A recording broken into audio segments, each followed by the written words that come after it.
explicar un poquito lo de Provost, el señor François Provost, que ha llegado como nuevo CEO. Tú has dicho que sí. Por eso, yo creo que ese es el reto más importante que tiene ahora mismo Renault, de saber si se convierte en el primer gran fabricante europeo que teje una alianza fuerte con un grupo chino. Y sí que es verdad que ahora mismo el mercado chino es un mercado insostenible tal como está. Es decir, necesitas hacer unas inversiones de un calibre tal bestia, que si no vas vendiendo eléctricos por el camino, no las vas a poder pagar. Ese coche que conocíamos primero como ID2 Concept y luego era el ID2All Concept y tal, al final va a ser el ID Polo. Pero Porsche 911. Porsche 911. Porsche 911. Espérate. Veremos con qué nivel de electrificación. Señor Dalmau, empezamos un nuevo podcast de coches.net. Ojito ahí, vamos por el número 12 ya. Y el primero después de las vacaciones, que no es mal momento. No, están ya un poco olvidadas las vacaciones en este punto, pero bueno, no, es bueno volver a empezar. Y hacerlo con un podcast otra vez, Sí. lo que significa que esto se consolida dentro de la programación de vídeos de coches.net, que, como ya sabéis, lo podéis encontrar en todas partes, no solo en YouTube, también en Spotify. ¿Dónde más, Juan Carlos? Está en Apple Podcasts y en no sé cuántas plataformas en la más. web y en la aplicación de partes. coches.net, en todas partes. Impresionante. Estamos en todas partes. Y ha sido un agosto calentito por temperatura, pero también por movimiento en el sector. Yo no sé si es en parte porque viene el Salón de Múnich ahora. Bueno, siempre dinamiza un poco que haya un salón tan cerca, ¿no? Pero sí es verdad que ha habido bastantes cosas. Normalmente el salón de otoño, que tradicionalmente era o Frankfurt o París, que ahora es o Múnich o París, en Europa, me refiero, siempre ha comportado un poco de cambio en función del año, porque París es a finales de septiembre, principios de octubre, y Siempre. por lo tanto tienes las marcas que van, que antes eran todas y ahora son pocas, pero las que van tienen, digamos, todo el mes de septiembre para hacer cosas. Pero claro, Múnich es la primera semana. De hecho, hoy mismo, Sí. cuando terminemos esto, empaquetamos y nos vamos. Nos vamos ya. Hoy domingo. Por lo tanto, digamos que hay menos tiempo desde que termina más o menos el mes de agosto o la última semana de agosto, que ya es laborable prácticamente en toda Europa y tal, no es de vacaciones, pues queda menos tiempo y hay que concentrar mucho más las cosas y por lo tanto pasan más cosas Sí. cuando toca salón en Alemania que no cuando hay salón de París. París es un poco más relajado, es un septiembre en el que vuelves, digamos, un poco más tranquilamente, pero Sí, ahora más no, cerca de ahora es octubre. y todas las que van a Múnich, que tampoco son tantas, Sí. han empezado ya a enseñar cosas de lo que habrá allí, ya conocemos, ya hemos visto algunas y luego esto lo hablamos un poco después si quieres, pero antes, ¿qué hacemos? ¿Qué repasamos Bueno, antes? pues agosto ha habido no solo muchas novedades de las que vamos a ver en Múnich y vais a ver vosotros también en Múnich, pero también ha habido un poquito de movimiento, sobre todo a nivel corporativo. Está el caso de Renault, como grupo Renault, en el que ya sabíamos que se había ido el señor de Meo al mundo de la moda. Sí. Ahí a disfrutar de la Del vida. lujo, del lujo. De la moda del lujo. Sí, del lujo, porque en realidad no solo Sí. ropa. Sí. El mundo del lujo, a todos los niveles, del estilo de vida. Y claro, en Renault decían, vale, estupendo, le deseamos, señor de Meo, la mejor de las suertes, pero a ver, que nos quedamos solitos. Pero parece ser que han actuado en el grupo Renault deprisa y aparentemente bien, o al menos con un sentido de la continuidad que quizá era conveniente porque... Ha sido sí y no. A ver. Sí y no, ¿vale? Digo que sí porque lo han resuelto relativamente rápido. Y han tirado, entre comillas y entre muchas comillas, de lo que ya tenían, ¿vale? Pero no hay que olvidar que el CEO estaba fuera, el nuevo. François Provost había estado mucho tiempo en Renault, pero ahora estaba fuera de Renault y lo han recuperado y le han ofrecido en la dirección general.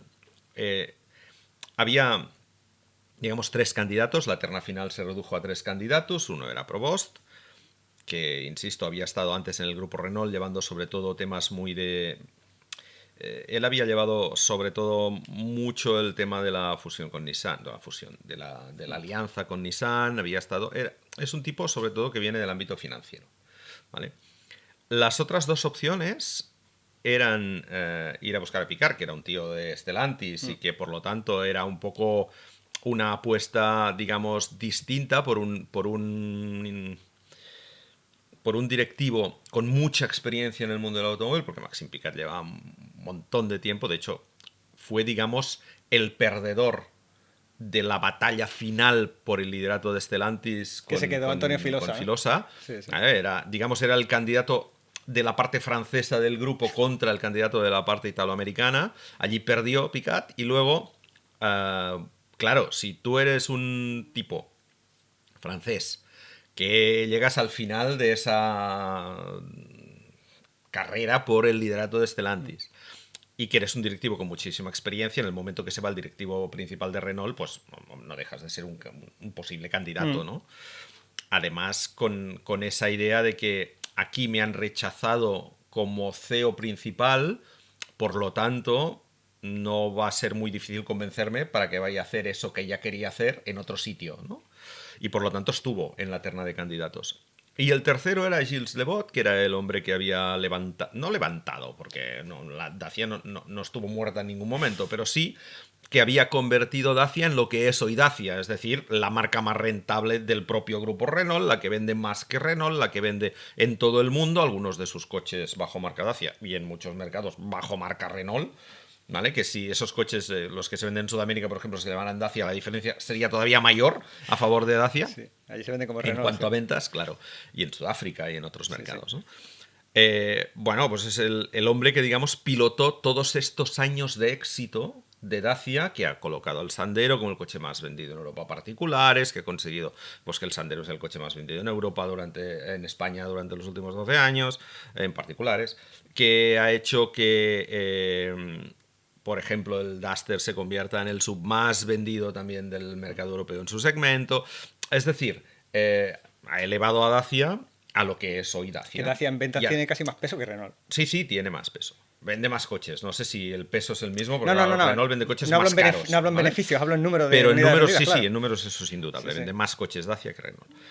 Pero se ha convertido un poco pues en eso, ¿no? En el hombre, entre comillas, milagro de Dacia, en el hombre que ha construido la Dacia actual. Entonces eligieron a Provost. Yo creo que es una...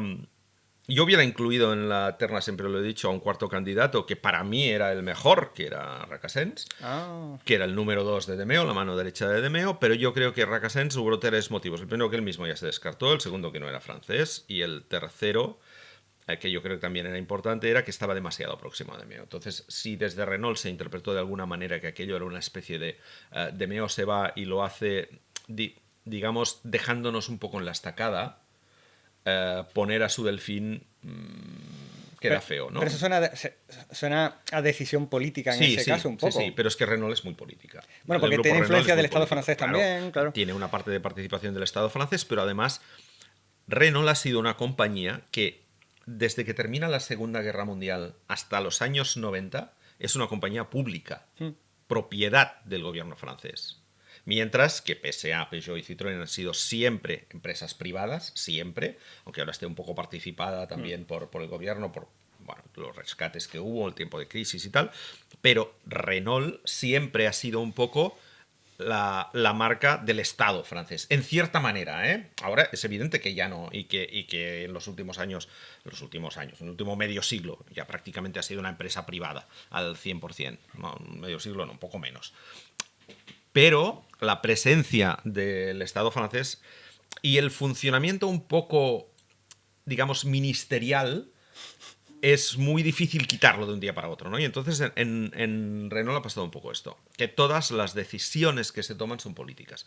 De hecho, traer a Demeo fue la menos política de todas y fue forzado por el momento complicado a nivel económico que estaba viviendo. Sí, porque vino con pérdidas tremendas. Correcto. Y este hombre tenía un recorrido. Correcto. Y se le conocía por su capacidad para reflotar y convertir historias de riesgo en historias de éxito, digamos. Sí, ¿no? sí. Entonces, yo creo que va un poco por ahí el hecho de que hayan hecho esto. Han vuelto a tomar una decisión política.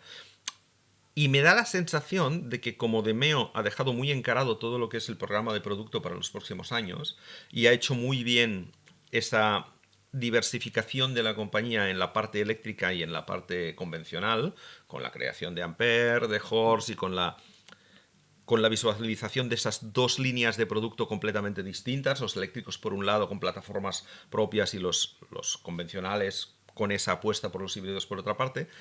Yo creo que desde el buró de Renault han pensado, necesitamos un CEO ahora que dé solidez a todo esto y que controle mucho más toda la parte financiera para ver cómo vamos a hacer toda esa transición, no ya desde el punto de vista de marketing y de producto, que esto ya lo tenemos, digamos, no resuelto, pero sí muy en marcha, Sí, porque de que hecho ya funciona por sí mismo. DeMeo era un hombre muy de marketing, Claro, ¿no? Y entonces esa claro. parte la tenía más que controlada Y el grupo entonces ahora Renault. van a la parte financiera porque es el principal reto que van a tener todas las compañías europeas, ¿no? Cómo se enfrentan a este cambio de electrificación, todo lo que se está llegando en tema arancelario, de qué manera nos enfrentamos a China, cómo colaboramos con los chinos, cómo volvemos a retomar algún tipo de alianza para...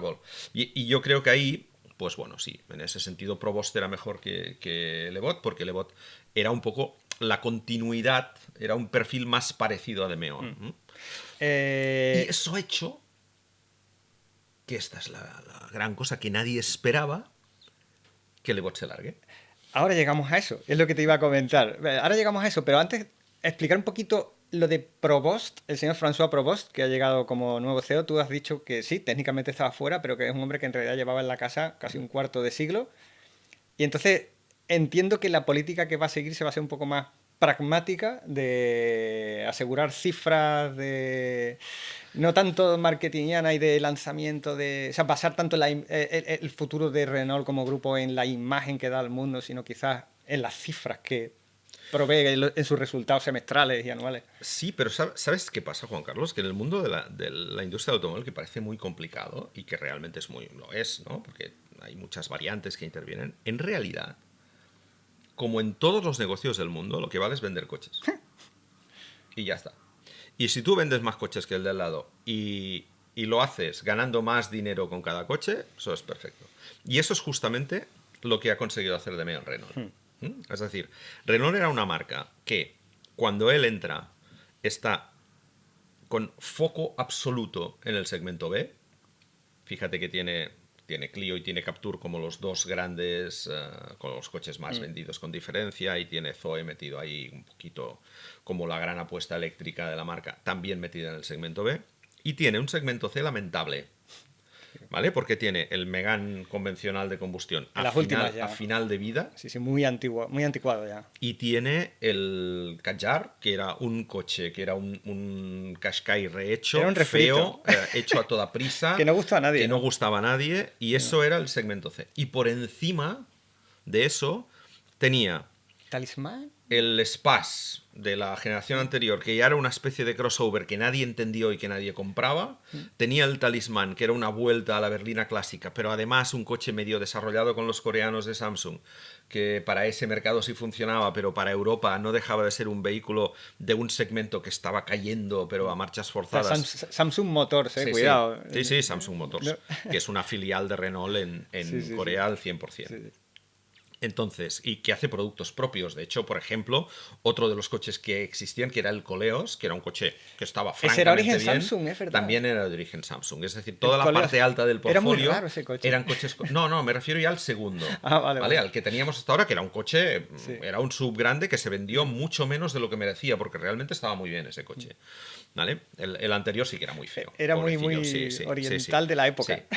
Claro, entonces Renault venía de haber perdido pistón, pero mucho, mucho, mucho en los segmentos C y D, en los que siempre había tenido un protagonismo, y se había concentrado en el segmento B. Claro, ¿cuál es la diferencia en términos económicos entre vender coches de segmento B y vender coches de segmento C y D? Pues que el margen que te queda es muy distinto. O sea, tú puedes vender muchos coches de segmento B y ganar 1.000 euros por coche, y puedes vender menos coches de segmento C y D y ganar 3.000 o 4.000 euros por coche. Y por lo tanto, claro, tienes que vender 3 veces más para llegar a empatar, ¿no? Digamos. Evidentemente. Entonces, ¿qué es lo que hace DeMeo? Mueve la marca hacia otra vez el segmento C, lanzamiento de Austral, lanzamiento de los eléctricos, de Megane y de Scenic eléctrico, y una entrada en segmento D aprovechando esa plataforma de C, ¿vale? Con el Spas y con el Rafale.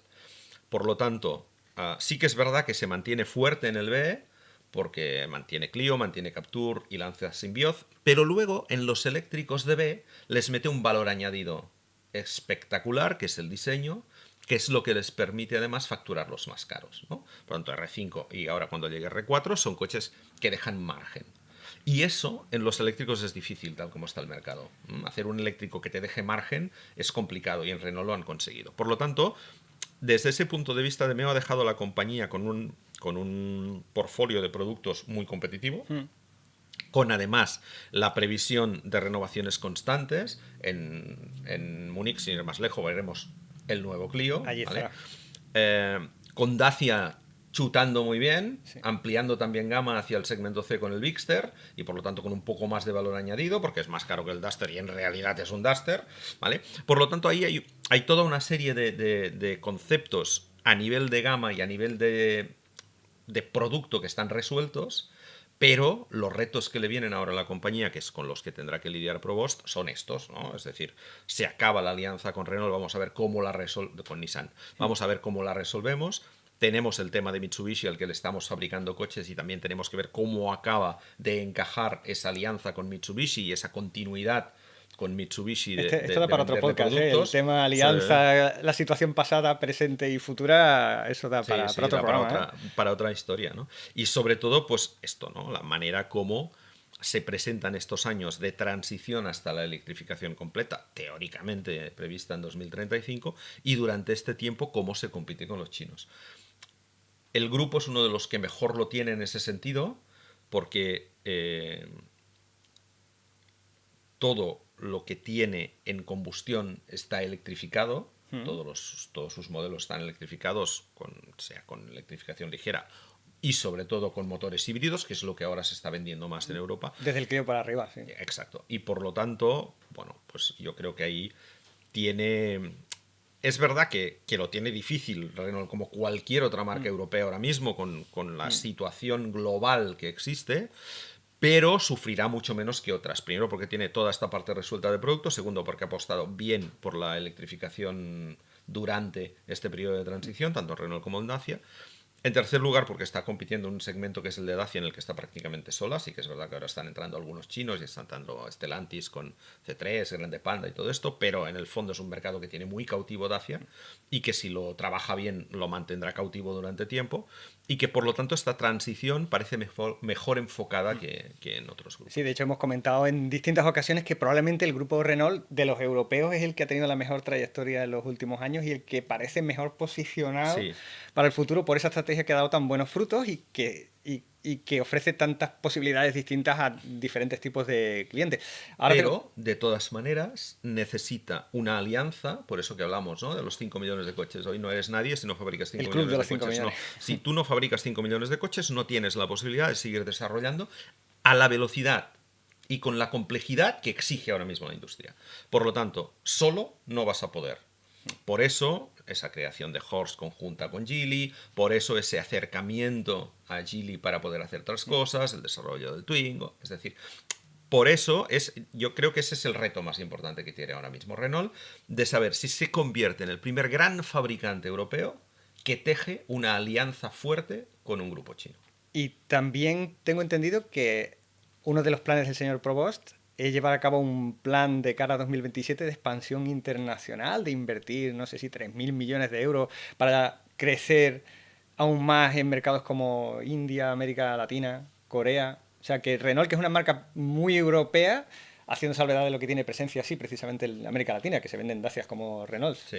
Pero Y Renaults también se venden, ¿eh? Pero digamos, sí, el grueso son sí, modelos sí. de Dacia remarcados. Me parece ser que también hay intención de crecer Sí, a nivel porque, internacional. claro, porque ha visto que hay algunos mercados que son muy receptivos a este tipo de productos. Es decir, en la India venden modelos propios, desarrollados específicamente para ese mercado.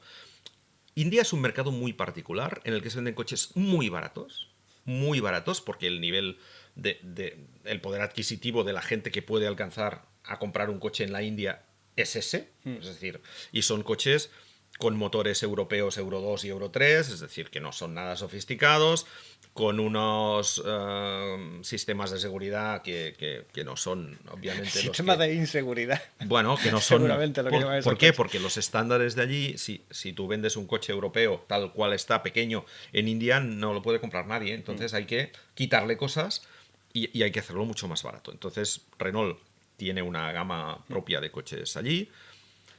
Y es un mercado en el que le da la sensación de que puede ir a mucho más. India es un mercado dominado prácticamente al 70-80% por Suzuki, que tiene una gama de 5 o 6 coches distintos que se venden bajo la marca Maruti en la India, pero que son Suzukis. Maruti Suzuki. Sí. Algunos de los cuales son coches idénticos o parecidos a los que se venden en otros mercados, pero hay otros específicos para ese mercado.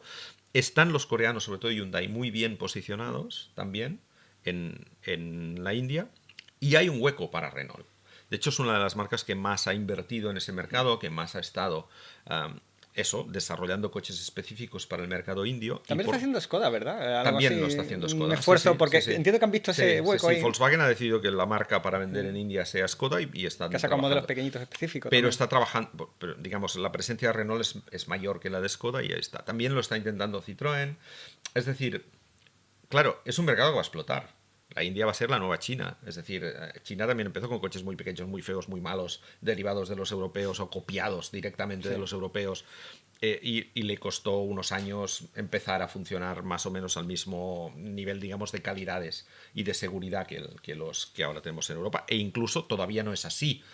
Porque hemos visto, por ejemplo, un caso reciente, el del BYD Dolphin Surf, este pequeñito, que la gente dice, no, es que este coche en China vale la mitad de lo que vale en Europa. Ya, pero es que el chino no tiene nada que ver con el europeo. ¿Vale? Es decir, se parecen mucho, pero no son iguales. Incluso el coche en sí es distinto. Claro, hay que alargarle la parte frontal para que cumpla con toda la normativa europea de crash test, y eso supone una inversión y un plus para el coche. Hay que ponerle el ABS, el ESP, que esto ya lo teníamos, más airbags de los que lleva en China. Hay que ponerle todas estas nuevas ayudas a la conducción, que es la detección de accidente, que es el aviso de salida de carril, que es el detector de fatiga, que es la llamada de emergencia de call. Todas estas cosas, dices, que el chino no lo tiene, todas estas cosas. Claro, claro, que eso, ¿vale?, es algo que no nos acordamos. No es solo el hecho de que aquí paguen además el 20 y tantos % más de aranceles, y que además en China no se pague un IVA del 21% sino del 5%, y que,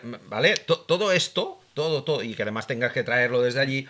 Al final, todo esto es lo que hace que un coche de hecho, que parece el mismo, aquí sea el doble de caro. De hecho, es una de las muchas razones por las que los coches se han vuelto tan caros últimamente. O sea, hay muchas razones, pero una de ellas son las exigencias de seguridad, lógicamente, de los usuarios de los vehículos, que han provocado la obligación de instalar numerosos sistemas mecánicos, electrónicos y de toda clase de seguridad, sobre todo activa últimamente, que encarecen los coches, es una barbaridad. Entonces, claro, no puede ser, incluso aunque fuese el mismo coche por carrocería y morfología que se vende en China, en realidad las especificaciones que tiene que tener para Europa son totalmente distintas y el precio no puede ser el mismo. En el caso de las mecánicas, cuando son de gasolina o híbridas enchufables, también hay que retocarlas, porque las emisiones europeas, los Euro 6 que tenemos ahora, Euro 6D que tenemos, que es el que está en vigor, no es el mismo que el protocolo chino, por lo tanto también hay que introducir cambios ahí.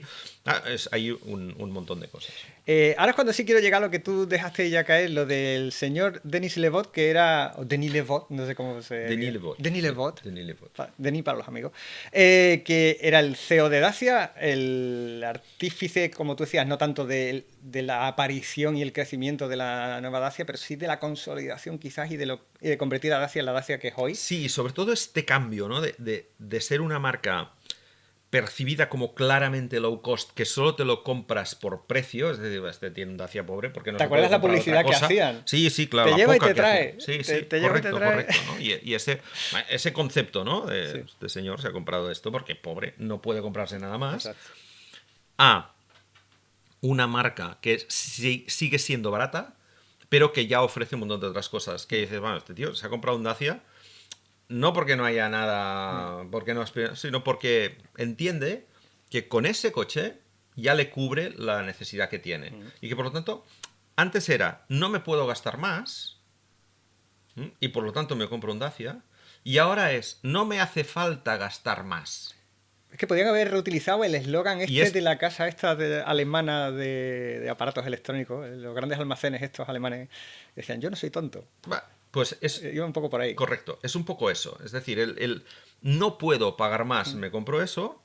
Sí puedo pagar más, pero no me hace falta. Y por lo tanto, el dinero que me ahorro lo uso para otra cosa. Y esa es la Dacia de hoy. Exacto. Y entonces este señor que se vio como candidato y con aspiraciones a ser el nuevo CEO de Renault, pues se encontró con que no.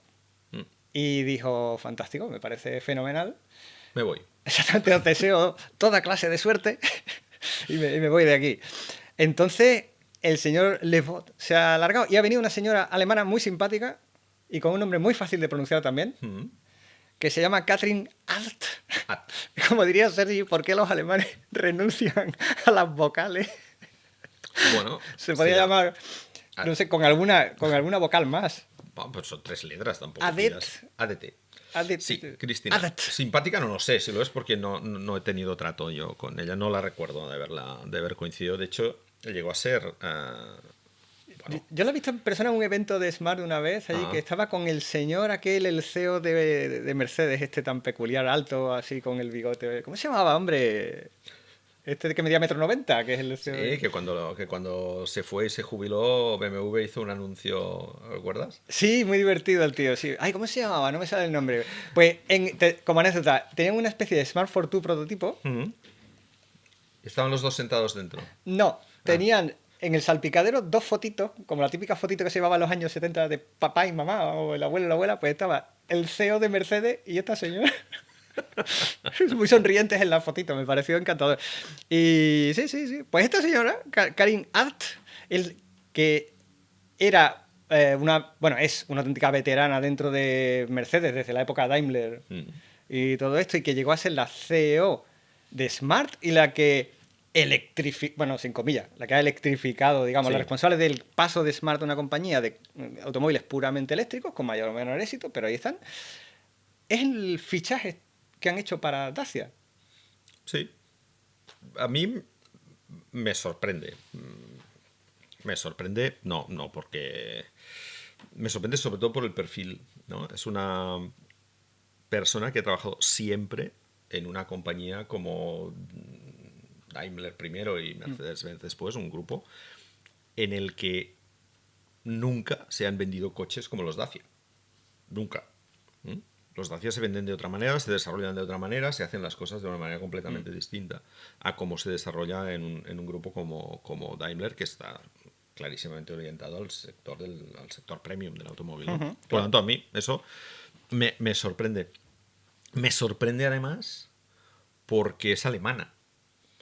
Y sí que ha estado Luca de Meo y sí que Recasens ha tenido un papel relevante, pero fíjate que cuáles son los principales mercados del grupo Renault y de Dacia, ¿eh? Además de Francia, son Italia y España. ¿Vale? Por lo tanto, son personas que conocen muy bien esos mercados en los que Dacia también es muy importante. Alemania sí que es verdad que Dacia y Renault Bueno. tiene un papel, pero tiene un papel modesto en el mercado alemán y por lo tanto no sé hasta qué punto una persona que viene del grupo Daimler en Alemania, independientemente de que sea un hombre o una mujer, que eso no tiene nada que ver, porque además Katrinat es una directiva de primer nivel. Sí, sí. Lo que no me encaja, digamos, es ese cambio, ¿no? Empezar a liderar Dacia. Que no es lo mismo electrificar una marca que se supone que de una manera u otra es premium, como Smart. Y tampoco creo que que la clave sea No. que tenga mucha experiencia en cómo electrificar una marca. No, porque además- al fin y al cabo Smart era una marca monoproducto. No tiene nada que ver con Dacia. Es decir, Era en el Fortwo, momento en que, luego claro, en el momento en Ford, que, alguna cosa rara. Smart se electrifica, sí que es verdad que hay una parte ahí que yo creo que es evidentemente que es por donde se la conoce. Es decir, Renault se plantea a Katrinat como una de las posibles candidatas a sustituir a Levot, básicamente porque la conoce muy bien. Porque sabes perfectamente que los Smart eléctricos eran coches codesarrollados con Renault. Es decir, el Smart 44 era exactamente el mismo coche que el Renault Twingo. Y además el Exactamente. 44 se fabricaba en Eslovenia en Sí, una sí, planta sí, de sí, sí. Renault. Y además el Smart corto, la plataforma en realidad era la misma, motor trasero, era más corto de ejes, pero es un desarrollo conjunto entre Mercedes y Renault. Y no es el único. ¿Mm? Es decir, los famosos motores Renault de los clase A. Uy, Vale. los Es decir, 1.3 hay, aquellos, ¿no? hay un tiempo en el que ahora está terminado, pero hay un tiempo en el que Renault y Daimler colaboran de manera estrecha tanto para modelos de Nissan como para modelos de Renault como para modelos de Mercedes. Es decir, hay un intercambio tecnológico y por lo tanto hay unas relaciones fluidas. y hay unas conversaciones fluidas. Y de ahí, sobre todo, esta colaboración con Smart, ¿no? Es decir, vamos a hacer la nueva generación de Smarts eléctricos, la vamos a hacer con Renault. Y la hacen con Renault, conjuntamente con Renault. Es más, incluso lo que digo, ¿no? Renault fabrica los Smart para Mercedes. Es de ahí de donde la conocen y, por lo tanto, la gente del board, porque además Catherine Hatt se va a integrar en el board de Renault, es decir, del grupo, ¿eh? Sí. Es decir, no solo fichamos a alguien para que haga de CEO de Dacia, sino que es alguien que entra dentro del bloque de decisión del grupo. Y por lo tanto es una posición importante, ¿no? Yo creo que viene por ahí, es decir, la tenían considerada, conocida, valorada y por lo tanto piensan que es la persona idónea para liderar los próximos años de Dacia. Bueno, pues perfecto. No, Sí, porque a mí, digamos, me sorprende un poco, pero obviamente no tengo las herramientas suficientes ahora mismo como para decir Hombre, también si es ha la sido, persona idónea o no. Mejor lo saben ellos que también ha nosotros. sido responsable, entiendo, hasta cierto punto, de convertir. Porque, claro, ha habido un segundo paso. O sea, estaba la Smart, que hacía. No, ahí no tiene nada que ver. Ahí no tiene nada que ver. En el momento en que Smart pasa a manos chinas, digamos, ella deja de ser la CEO O de sea, Smart. vale, o sea, que No no era era la la CEO actual de Smart. actual No, de no, Smart. no. Ya me No. extrañaba. Ahora estaba desarrollando otros cargos dentro Sí, porque ahora, de hecho, de Smart, Daimler, toda la parte de tecnológica Mercedes. la lleva Geely. Sí. No, O sea, que en realidad. no es la CEO de Smart que pasa a ser CEO de Dacia. Yo no Es estaba decir, ahí. es la ex CEO de Smart, la que lleva toda la última parte de Smart dentro del grupo Daimler. De la Smart de Renault, Sí, no de pero la nueva en Geely. el momento en que se produce el cambio, en que entra Geely como principal accionista, Mercedes todavía es accionista de Smart, pero una parte pequeña. Y todo Smart se traslada a China, fabricación en China, nuevo desarrollo de modelos en China, diseño en China, todo, porque ahora Smart es una marca china, Sí. ¿vale? Ahí Catherine se aparta, es decir, ya entra un nuevo CEO chino y por lo tanto ahí las cosas cambian radicalmente. Sí. Ella se mantiene dentro del grupo Mercedes, pero en otros cargos No me relevantes, ¿eh? Sí, simplemente no me había enterado adecuadamente. Sí. Entonces, a partir de ahora, tenemos. ¿Cómo ves tú el futuro de Dacia aquí? Porque se habla mucho de que necesita electrificarse y que tienen que encontrar la manera adecuada de hacerlo manteniendo la filosofía de la casa. O sea, un producto muy, muy bueno en cuanto a calidad-precio tirando al precio. ¿Es quizá una de las razones por las que crees tú que puede venir Catherine Hatt a dirigir esto? Sí, Dacia lo tiene muy fácil ahora, porque tiene una posición muy consolidada, pero de cara a 2035 tiene que hacer un cambio, tiene que hacer una electrificación progresiva. Ha empezado muy bien con la hibridación convencional, Jogger, Duster y Bigster, pero le faltan dos cosas. Le falta, en primer lugar, electrificar el Sandero, que es su modelo estrella, y por lo tanto en la próxima generación hay que electrificar el Sandero. Y yo creo que ahí la duda es si lanzar un Dacia segmento B eléctrico, digamos, sobre la plataforma del Renault 5 y otro de combustión con motor híbrido sobre la plataforma Clio, o si lanzar los dos sobre la plataforma Clio, porque es un tema de costes ahí, ¿no? Es decir, un Dacia con la plataforma del R5 difícilmente va a ser competitivo en precio. En cambio, un Dacia con la plataforma que usa el Sandero actual, que es la misma que usan todos, ¿eh? Sí. Todos los Dacias usan la misma plataforma, por eso son compatibles, llevan los mismos motores y tal. El próximo Sandero, que es la próxima renovación importante de la marca, es el próximo Sandero, es un coche que va a tener que electrificarse. Y va a tener que electrificarse de dos maneras. Va a tener que tener una versión híbrida seguro, porque es lo que está demandando el mercado ahora Porque mismo. ahora solo tiene GLP. Ahora tiene GLP y gasolina solo.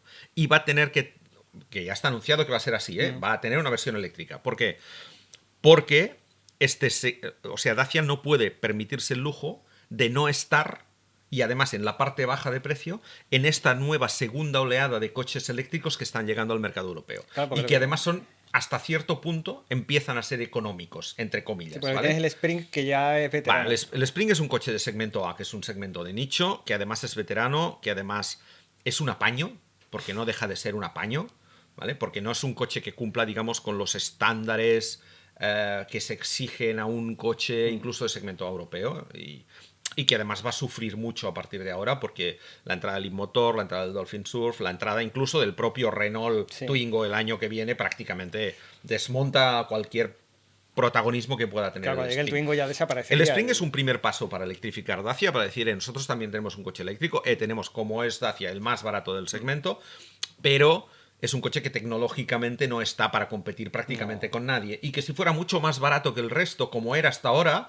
tenía su razón de ser. pero en el momento, claro, en que te llegan coches que son mejores, objetivamente mejores, el motor más o menos al T03 mismo precio, entonces ahí sí que tienes un problema. Pero ha cumplido su papel, ¿no?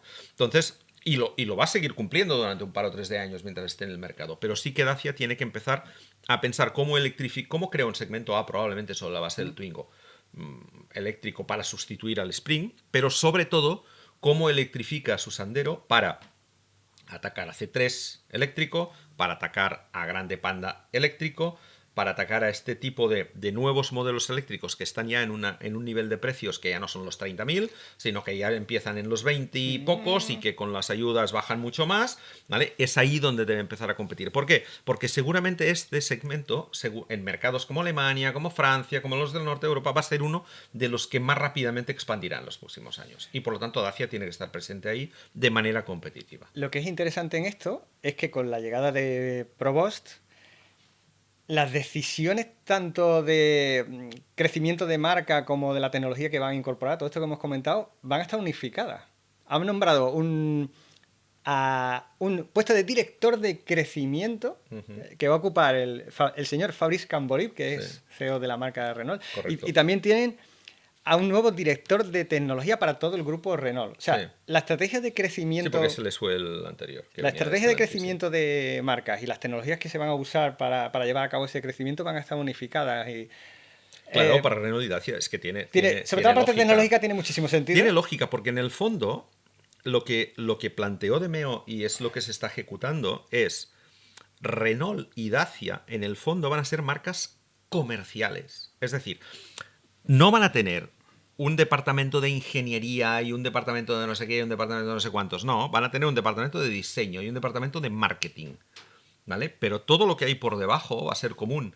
Y por lo tanto, la mejor manera es planificarlo de manera conjunta. Entre otras cosas, porque claro, Dacia está muy metida en la planificación de Renault, porque sus modelos en América del Sur, los de Renault, son Dacias. Por lo tanto, tiene toda la lógica.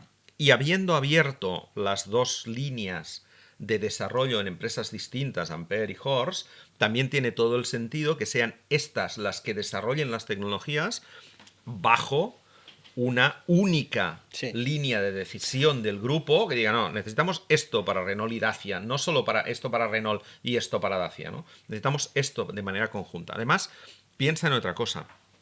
En los próximos años, en mercados, por ejemplo, como Sudáfrica, como América del Sur, como la India, como el Magreb, por ejemplo, donde Renault está muy presente, sea con Dacia, sea con la propia Renault con modelos Dacia, lo que hemos vivido en Europa en los últimos 40 años, es decir, unas normativas anticontaminación cada vez más exigentes y unas normativas de seguridad cada vez más exigentes, también se van a dar en estos mercados. O sea, en América del Sur, que ya empieza a tener una posibilidad económica el cliente de acceder a coches un poco mejores que los que tenía hasta ahora, existe esa doble preocupación. Y las autoridades de países pues como Chile, o como Colombia, o como Brasil, o como Argentina, como México, que tienen también problemas medioambientales importantes, empezarán a exigir que las marcas que venden coches ahí empiecen a bajar emisiones, ¿vale? Entonces, la hibridación, no la electrificación, pues son países que ahora mismo son muy difíciles de electrificar, pero la hibridación es el paso necesario. Y si tú lo dominas y lo tienes claro, tendrás mucha mayor facilidad de todavía incrementar tu papel en esos mercados. Por lo tanto, la presencia esta de Horse por un lado y de Ampere por otra es muy positiva para Renault. ¿vale? Porque trabajará, digamos, a este nivel mucho más global. No, yo la unificación tecnológica la comprendo perfectamente, para mí tiene todo el sentido del mundo, además con dos marcas que no son tan No, diferentes. que es que en Europa se venden en el mismo concesionario. Por eso te digo que, Claro, que por concepto claro. y productos son parecidos, lo que cambia más que nada es la... Dacia no tiene concesionarios propios. Dacia se vende en Renault como una submarca de Renault Sí. en Europa, ¿no? Y- Y en el resto de mercados se vende una Y la de las dos. la unificación de crecimiento, yo creo que va más por lo que tú dices seguramente. Me refiero de la estrategia de crecimiento, porque van muy de la mano estas dos marcas. No es como otras que están claramente separadas por concepto, sino que son prácticamente dos niveles Sí, de un mismo sí. fabricante, ¿no? Exacto. Tiene mucho sentido. Por pasar a un siguiente tema, este quiero pasar muy de puntillas porque me ha llamado la atención porque no estamos acostumbrados a que esta compañía que ha tenido números tan buenos, de repente no los ha tenido tan buenos. No es que haya pasado nada, pero es un pequeño toque de atención. Hablamos de BYD, construye tus sueños. BYD, sí, Eh, ha tenido BYD. BYD, claro, pues es BMW, pues BYD. Pues han tenido, les va fenomenal, las cosas como son, y eso no se puede discutir, pero han tenido un pequeño tropiezo. Y me ha llamado la atención precisamente esta historia por eso, porque hasta ahora han ido fenomenal y de repente se ha encontrado Bueno. que en el segundo trimestre los beneficios han caído un 30%. Sí, y han tenido que hacer lo que se llama en una empresa un forecast 2, ¿no? Es Sí, decir, un reajuste para... un reajuste de la previsión de beneficios a final de año a la baja. Sí. Sí. De 5, claro, que no es que vendan poco, ¿eh? O sea, tenían previsto vender 5,5 millones de coches, o sea, el club de los 5 millones ahí estaba, pero se pueden quedar un poquito por debajo del club de los 5 millones porque ahora la previsión apunta a 4,6 millones de vehículos, nada y menos. Entonces, lo que pasa es que el beneficio neto que han tenido pues ha caído un 30% en este trimestre, ¿eh? A nivel semestral sigue siendo un mejor semestre este año que el anterior. Sí. O sea, que les va muy bien, enhorabuena. Sí, pero cuando te empiezan a caer las cosas, tienes que pensar que en el siguiente probablemente pase lo mismo, porque el sol, cuando empieza las cosas sube, pero cuando empieza a bajar, sigue bajando y luego claro, hay que revertirlo. De hecho, han vendido más coches, pero lo que les están sacando es menos margen por unidad y se están encontrando, por lo tanto, con menos beneficios en la aplicación. Tienen unos bonitos aranceles en toda Europa, por ejemplo. Sí, tienen un problemita con los aranceles de Europa, que eso da otra vez para otro programa. La guerra de aranceles entre Estados Unidos y China con Europa en medio a dos bandas, esto es un desastre. Pero también se han encontrado con problemas en el mercado local. Sí. Parece ser que en China hay tantas... Bueno, parece ser, sabemos que hay tantísimas marcas, todas no llegan aquí. Pero da para hacer un libro sobre las marcas chinas. Hay tanta competencia y hay una lucha de precios con unas rebajas tremendas allí que están perjudicando a una marca como BYD que trata de posicionarse en un nivel medio alto, digamos, ¿no? Algo así como la Volkswagen de allí. BYD tiene un segundo problema, que no es un problema, ¿eh? Pero tiene un segundo problema cuando pasan estas cosas, y es que es privada. Ah, amigo. ¿Vale? Entonces, BYD es una empresa privada. Tú no vas a encontrar en ningún sitio que han caído los beneficios previstos a finales de año de Dongfeng o de SAIC o de BAIC o de no sé qué. ¿Por qué? Porque son empresas públicas. Tienen al papá Estado detrás, claro. En cambio, BYD es privada, tiene que ganarse el dinero para que sus accionistas estén contentos, como cualquier otra compañía de cualquier parte del mundo. ¿Que es China? Sí. ¿Que recibe algunas ayudas estatales como el resto para implementar nuevas, lo que quieras? Pero es una empresa privada y por lo tanto es una empresa que necesita tener beneficios a finales de año. No le basta con empatar, como les pasa a las otras, ¿vale? Sí, sí. Por lo tanto, bueno, pues ahí cambia un poco.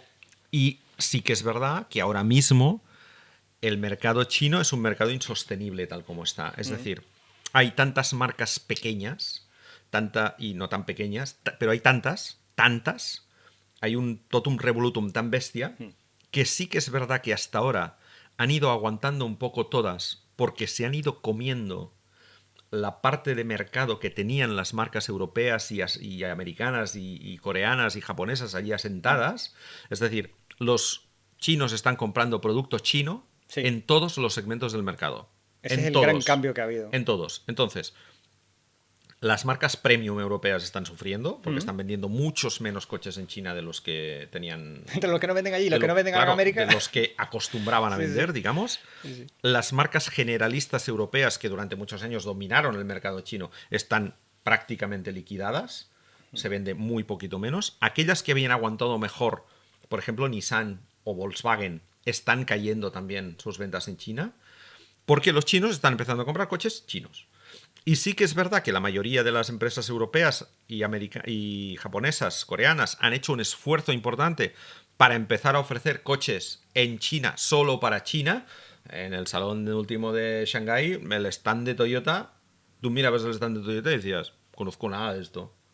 No hay ningún coche que se parezca a los que tenemos en Europa, ni a los que están en Japón. Son todos pensados para el mercado chino. Te ibas al stand de Honda y decías, ¿este coche? Qué chulo. ¿Esto para qué? Mercado chino. Exclusivamente mercado chino. Incluso Audi ha lanzado su primer coche para el mercado chino sin aros. ¿Vale? Es decir, Audi. todas las marcas están intentando evitar que el mercado chino les eche de China, ¿no? Pero fácil no lo van a tener. Entonces, ¿esto qué ha hecho? Que la competencia entre las marcas chinas sea muy bestia, que han bajado mucho los precios, y BYD es la que más lo nota porque es privada, ¿vale? Claro. Y porque necesita seguir siendo muy competitiva en China también, ¿vale? Por lo tanto, bueno, ha tenido, sí, que rebajar su previsión de beneficios en un porcentaje importante. Pero es que, claro, es que el nivel de expansión que estaba teniendo BYD tampoco era sostenible. No. Es decir, tú no puedes crecer como lo estaba haciendo BYD cada año al ritmo que lo estaba haciendo. Llega un momento en que dices, bueno, es que la única manera de mantener esto es que te conviertas en el líder de mercado de todos los mercados en los que estás y vayas fagocitando al resto. Sí. Y esto, claro, tampoco se puede hacer, ¿no? De hecho, habían convertido en el líder de los enchufables, ¿verdad? Es imposible, sí. Sí. Pero, sí, es la compañía que más híbridos enchufables vende. ¿Qué están haciendo ahora? Pues están intentando, por ejemplo, Europa les está funcionando. Yo tengo que reconocer que mucho mejor de lo que yo esperaba. Sí, porque sus precios no son bajos precisamente. No lo son. Y además han entrado aquí como lo que son, como una compañía china que llega y que tal. Yo pensaba, bueno, pues poco a poco se irán y vendiendo eléctrico. Pero no, están vendiendo muchos coches.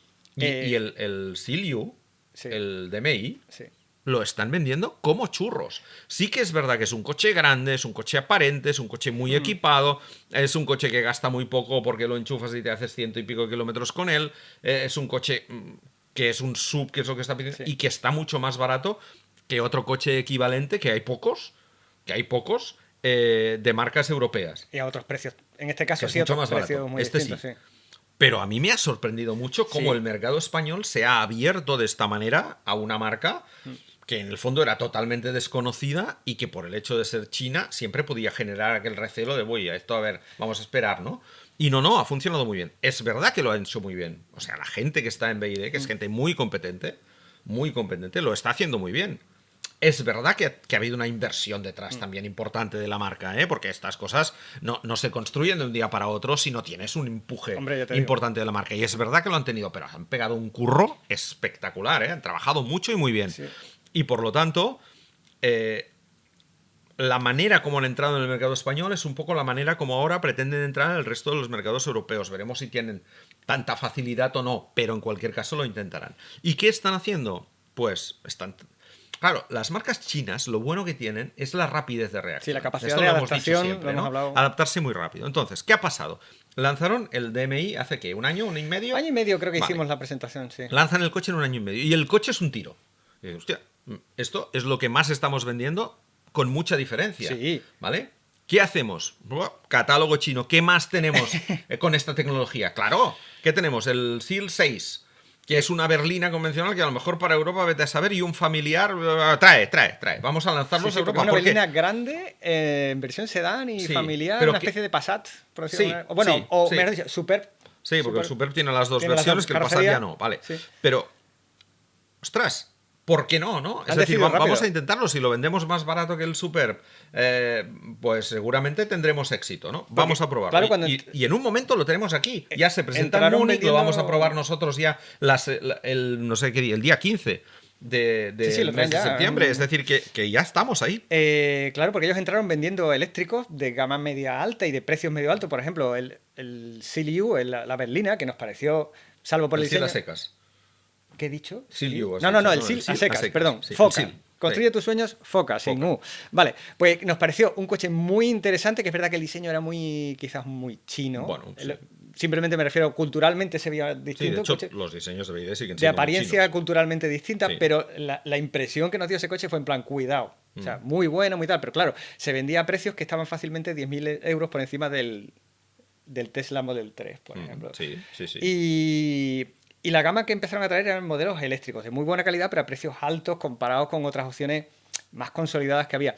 Y fue traer el que tú dices, efectivamente, el Seal EU, el sub, que primero llegó el eléctrico, que lo probaste Sí, tú. sí, sí, Y sí. bueno, vale, ahí está. Pero llegó la versión híbrida enchufable, la DMI, Que es la que lo está petando. lo está petando y efectivamente es lo que tú dices, reacción rápida.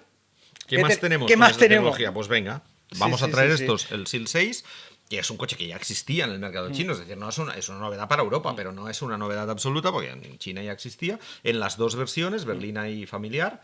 Venga, pues vamos a probar con este coche, ¿no? Y- También en sí, Europa. sí. Y yo creo que también funcionará porque si lo van a vender incluso más barato que el Silvio seguro, porque es el mismo bicho, ¿no? Sí. Pero no es formato sub, que los sub siempre son un poco más caros. Y yo creo que también lo petarán con este, porque en fin, vas a poder comprar una berlina híbrida enchufable o un familiar híbrido enchufable a un precio mucho más barato que cualquier otro híbrido enchufable de su mismo segmento, de los pocos que hay.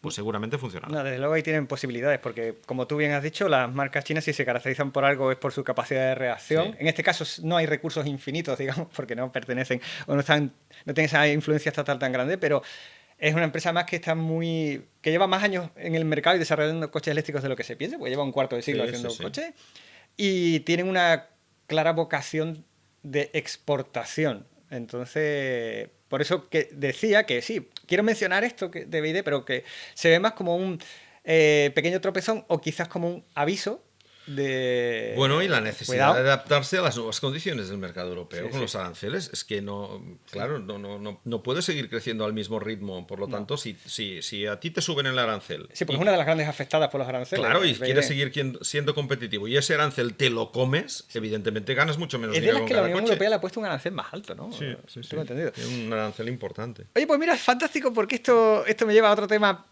pre-Múnich, luego ya pasaremos a lo de Múnich, pero tiene cierta relación y sobre todo tiene relación con la situación del automóvil en Europa, el famoso Horizonte 2035, que sigue ahí, pero cada vez hay más voces que levantan una voz de alarma, ¿no? Y si esa voz de alarma la pone un señor que al mismo tiempo es el CEO de Mercedes-Benz y el presidente de la Asociación de Constructores Europeos, de la ACEA, Ujú. que el señor Ola Källenius, esto tiene su importancia. Porque de momento la Unión Europea mantiene los famosos planes de 2035, nada de vender coches que generen CO, bueno, que no sean neutros en el CO2 como mínimo, Que no sean de emisiones cero. que no sean de emisiones cero. Emisiones cero. Emisiones cero, pero de momento creo que estaba intentando centrar solamente en CO2 de momento. Ahora mismo es emisiones cero. Emisiones cero. Entonces, nuevamente llamada a la flexibilización y al sentido común incluso, porque él habla, el señor Källenius, el señor, insisto, CEO de Mercedes-Benz, que era una marca que decía que para 2030, bueno, una marca, un fabricante, que decía que para 2030 serían 100% totalmente eléctricos, sí. y ahora ya han dicho que al 50%, básicamente porque no están vendiendo coches eléctricos, y ha instado a la Unión Europea a reconsiderar sus planes y ha empleado una expresión que nosotros hemos utilizado en otras ocasiones, que es baño de realidad. O sea, la propia Mercedes-Benz, que evidentemente es un fabricante excelso, Bueno, Källenius habla ahí se ha encontrado como con presidente que- de la CEA, ¿eh? Más Sí, que sí. como Pero- responsable de Mercedes-Benz, pero evidentemente impulsado por el baño de realidad que ha tenido dentro de su dentro de propia su compañía. propia compañía, claro. Y Pero como todos los demás están igual, ya digamos no es el único, pero que es muy significativo que un CEO de una compañía como esta, de este nivel, tan grande, con tanto peso y que además hable en este caso, como tú bien dices, a título de presidente, en nombre de todos. en nombre de todos. O sea, que por favor, vamos a pensárnoslo un poquito, porque es cierto que hay muchos fabricantes bueno, todos los grandes están apostando por esa electrificación, pero el problema es el desequilibrio entre la aceleración que se ha producido a nivel tecnológico y de producto contra la realidad. La respuesta del mercado. De un mercado que no compra coches eléctricos porque no puede, en muchos casos, comprarlo o usarlo. O porque no quiere. O porque no quiere, que es el caso que se está encontrando en marcas como Mercedes-Benz, que es, me puedo comprar perfectamente Claro. un Mercedes EQS, pero no me gusta y no me lo voy a... Y no lo quiero porque es eléctrico. Y no lo quiero porque es eléctrico. Sí. Que esa es otra realidad. que lo hemos hablado muchas veces, es la pinza, digamos, que tiene en contra. Ojo, que no estoy ni abogando a favor ni en contra. No, Estoy hablando de la realidad. Es la realidad de mercado. Hay muchas personas que igual querrían comprarse un eléctrico o les parece atractivo, pero no pueden comprarlo o su estilo de vida no encaja, tema necesidades de carga porque aparcan el coche en la calle, etcétera. Y luego están los que perfectamente podrían comprarse un eléctrico y no les da la gana de comprárselo porque pudiendo no hacerlo, si no me gusta, ¿para qué me lo voy a comprar? ¿No? Y eso le está pasando a Mercedes, que de hecho hay rumores cada vez más fuertes de que coches basados en su plataforma eléctrica como el EQE, el EQE Sub, que llevan 3 años en el mercado, que el EQE Sub lo vimos en París hace 3 años. Se rumorea que lo van a retirar. El EQS, la berlina grande, tiene pinta de que tampoco tiene futuro. Y bueno, luego hablaremos de que Mercedes estará modificando su estrategia, eso lo hablaremos luego. Pero lo que quiere decir es lo que dice este señor, que él afirma que los objetivos de CO2 ya no son viables, porque las reducciones que hay en esa hoja de ruta hacia 2035 no se pueden conseguir con la tecnología actual y con el mix, digamos, de ventas entre coches de combustión y eléctrico. Entonces, pues, él dice que simplemente ya no es factible. Es una opinión, pero los datos parecen estar por ahí. ¿Tú cómo ves esto, Joan? Es que para que esto cuadre, en 2030, que es pasado mañana, deberíamos estar vendiendo un 60% de coches eléctricos en Europa. Igual no son tantos, ¿vale? ¿no? ¿Por qué? Porque, es decir, la Unión Europea no ha dicho solo que en 2035 no se pueden vender coches de combustión. Ha trazado un plan para llegar ahí. Exacto. Y por lo tanto ha metido los 93 gramos famosos en el 27 y los 43 en el 30. Del 27 al 30 hay que doblar las ventas de coches eléctricos respecto a los del 27 a las que ya no llegaremos. O sea, el 27 ya no vamos a llegar con los números necesarios. Y al 30 habría que doblarlos. Y del 30 al 35 habría que eliminarlos todos, los de combustión. Cuando eso se planteó en el plano teórico hace prácticamente una década, las marcas dijeron, bueno, vale, pues si hay que hacer esto, haremos esto. Y han cumplido con su parte. Exacto. Que su parte es desarrollar todas aquellas tecnologías necesarias para alcanzar esto. Se han metido de lleno en la electrificación, han pasado de ser constructores de vehículos de combustión a constructores de vehículos de combustión más constructores de vehículos eléctricos, con todos los cambios y todas las inversiones que eso ha requerido, que ha sido muy, muy importante, muy bestia, y que todavía lo está haciendo porque todavía estamos en ese proceso. Y hay que desarrollar todavía un montón de cosas.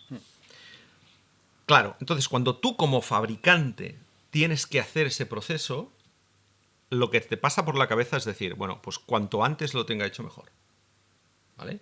Porque yo no puedo llegar al año 2035 con un stock, me lo invento, de 200.000 coches de combustión y con unas fábricas que todavía estén haciendo coches de combustión. Yo tengo que haber dado el paso antes. Tengo que haberme transformado antes. Porque en el año 2035, cuando todos vengamos a eso, yo tengo que estar en la línea de salida y tengo que tener ya una evolución de los últimos años que me permita ser uno de los protagonistas del mercado. Por lo tanto, esto tengo que hacerlo antes. Yo hace un tiempo, en una entrevista que tuve con el CEO de Opel de hace 2 CEOs o 3, porque ha ido cambiando. No el que ahora está en Polestar. No. Me dijo, era Huetel, me dijo, pero yo le dije, en 2028 queréis ser 100% eléctricos. Digo, yo tengo la sensación de que vais a tirar 7 años de ventas de... Dice, no. Nosotros no vamos a perder 7 años, vamos a ganar 7 años. Porque en 2028, esto me lo dijo en el 2021, ¿eh? Sí. En 2028 el mercado va a ser prácticamente todo eléctrico. Entonces, como ya va a ser prácticamente todo eléctrico, nosotros ya estaremos posicionados como una de las marcas punteras en tecnología eléctrica, mientras los demás todavía estén vendiendo otra cosa. Y yo pensé, bueno, no lo acabo de ver. Ahora, el CEO de Opel, el que está ahora, no hace mucho, dijo, no, 28 nada, porque es que no podemos vender solo eléctricos el 28. No podemos vender un 25% de los coches que vendemos, ¿vale?